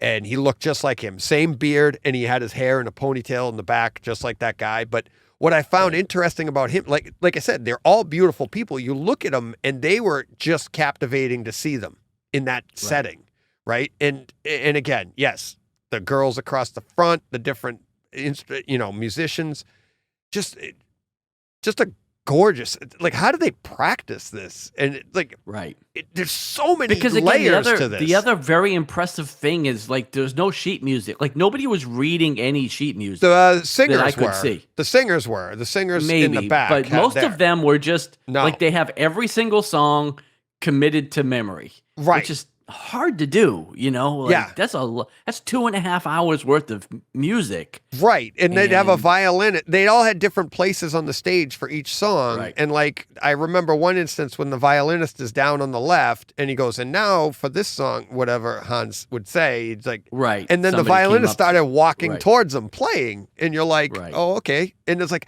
how does she know? Exactly like you said, these people don't have instruments, right? Sheet music, right? There's no music. They got instruments. Sheet music. Yeah, they had instruments. To me, it's impressive that they were playing and walking at the same time because, like, I can't walk and chew gum at the same time. That's why we're sitting down right now. But I'd be thinking about where my fingers were and tripping down the stage. Because there was one. The violin. It was during one of the Dark Knight songs. Okay, and it's I want to say it was Why So Serious, and I have a timestamp on that at like 1:34 for it's like the timestamp I have is I think it's the transition between Why So Serious and like a dog chasing cars. Those are the two titles, but it's like my timestamp was like, what instrument is that? Because the bass was so low, and it was just a rumble in your room. It's just a coming up, but it was constant. So I'm like, is it the bass guitar, like the bass, the bass? Right. What was doing that rumble and how long it took? And that was, and that's what gets me to that. I think it was the violinist, but the opening to The Dark Knight in the movie when they have that weird high pitched. Right. It just keeps on going. That's the two violinists playing that, but their bow is going back and forth. But like, if I was to do it, it'd be like, but theirs is completely consistent. But you're watching them, which I know you were, you're watching them, the bow go back and forth, but you can never hear the bow change direction. Right. Which is, it's just amazing. And the sound in your room, it's awesome. It is absolutely awesome. And like you put in your notes, like it's a must own. It's an absolute must own for any home theater fan.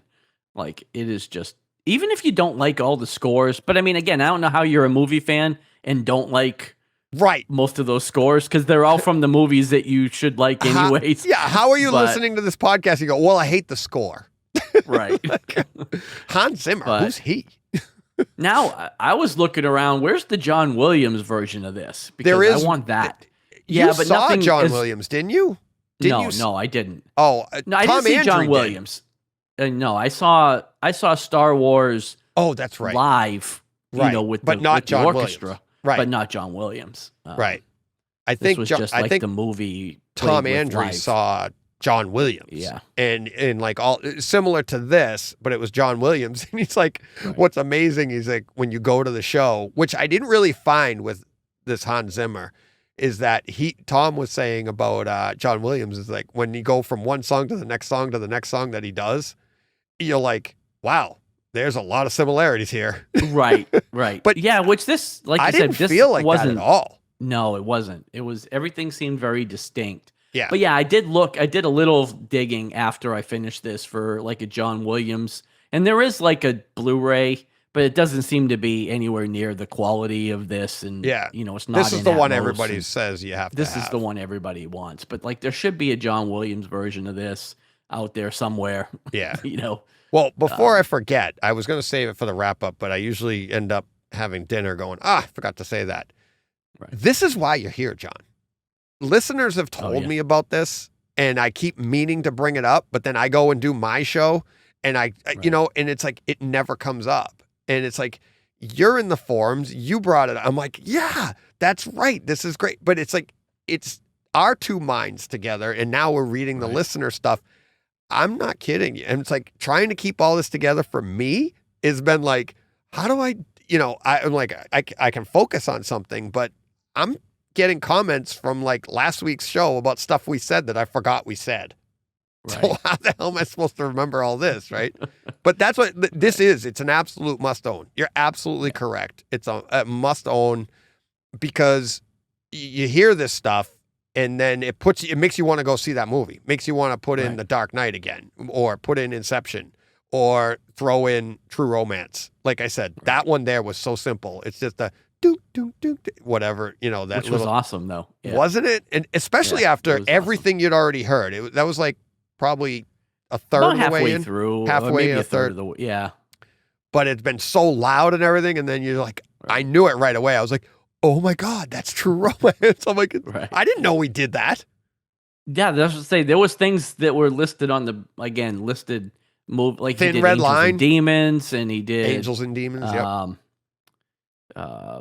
there was, I can't think of it now, but there's another one that he actually told like a story of. But, those are good too. His story, like some of his stories were good. I had it in my notes. Hans Zimmer talking about Heath Ledger. That was really cool. That was really cool. And the bass notes that you get during that while he's speaking, and then you have the drummers in the back clanging their sticks together at opportune times.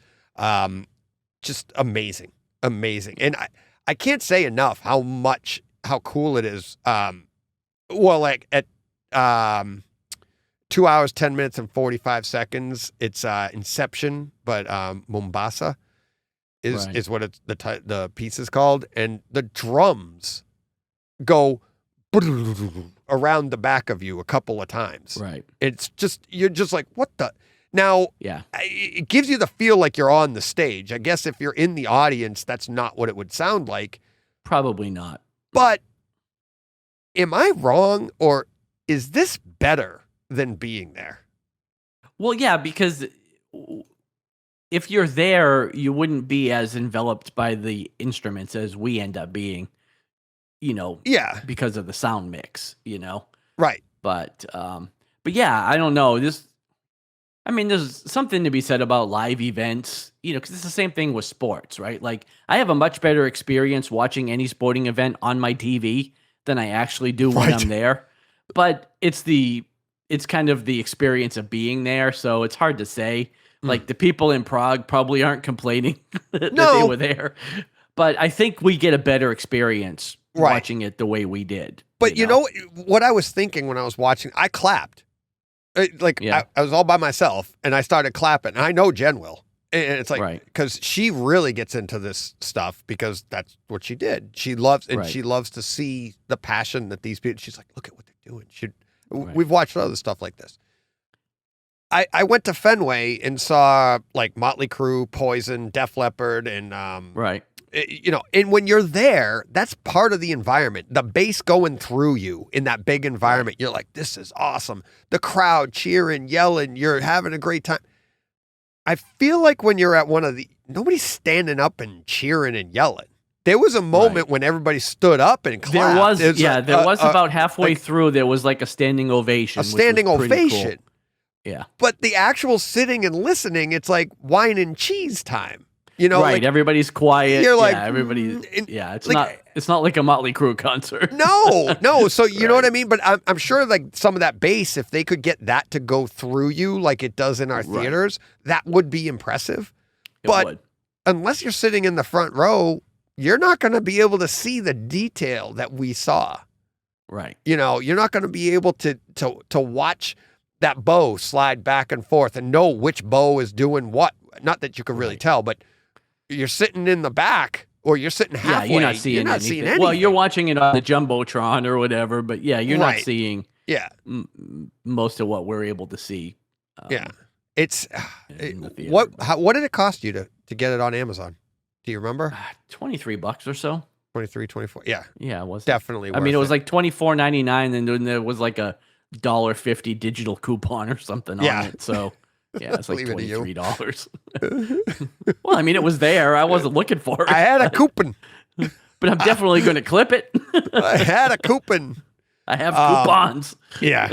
At 2 hours, 3 minutes, and 20 seconds. This is another Inception one. Dream is Collapsing was the title. And it's a sweeping bass across the back of the room. And that one, much like the one I talked about a minute ago, where it's just like this deep rumbling, this one went woo, like back and forth across the.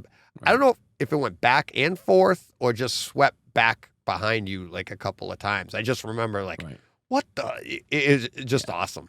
And then the final scene, it's called Time. It's from Inception. They wrap it all up with Inception, and it's Time, and it's a really cool grand finale, and it kind of caught me off guard.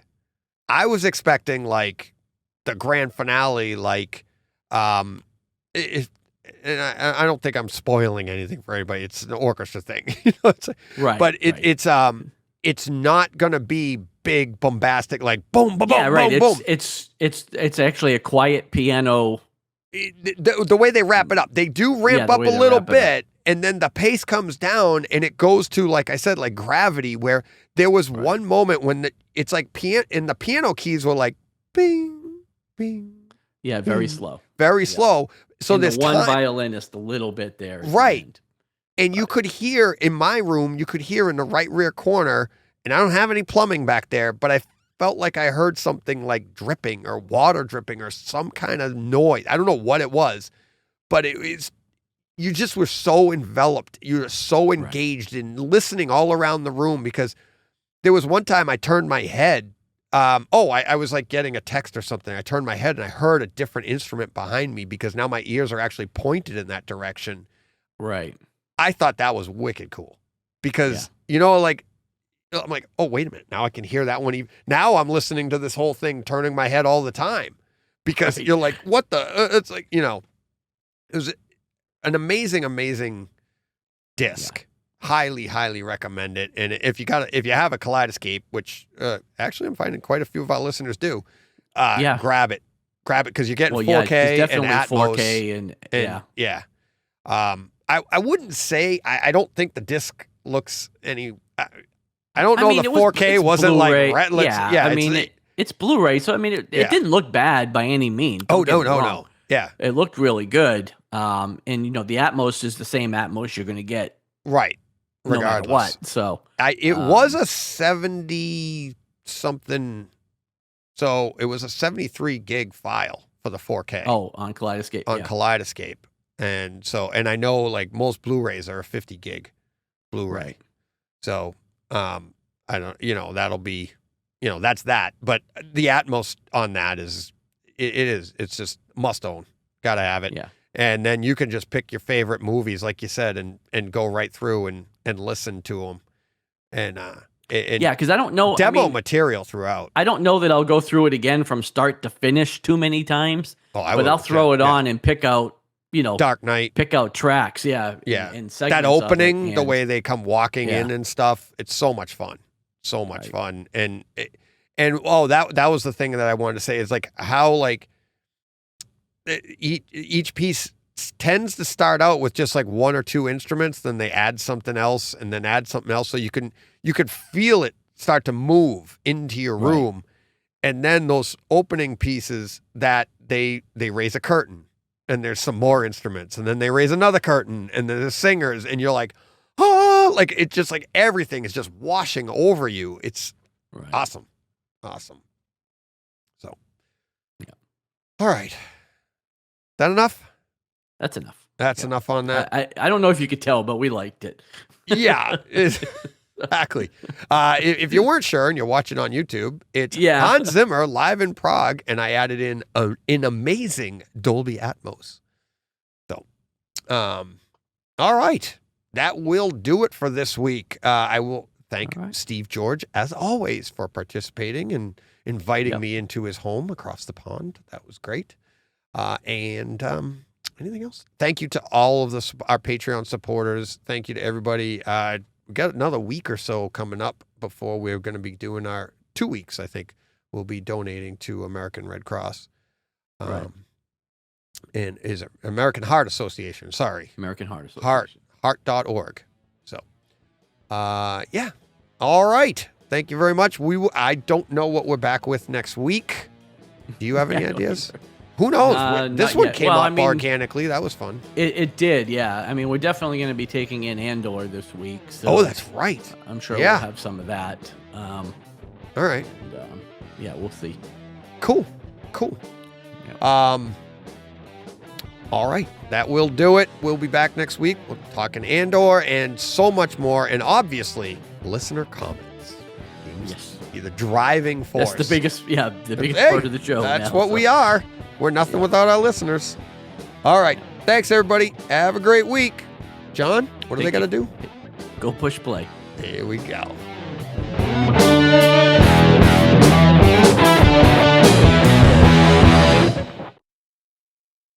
Hey, Fred. This has been a Hey Fred production with theme music by Jeff Bernhardt and Throne Vault Productions.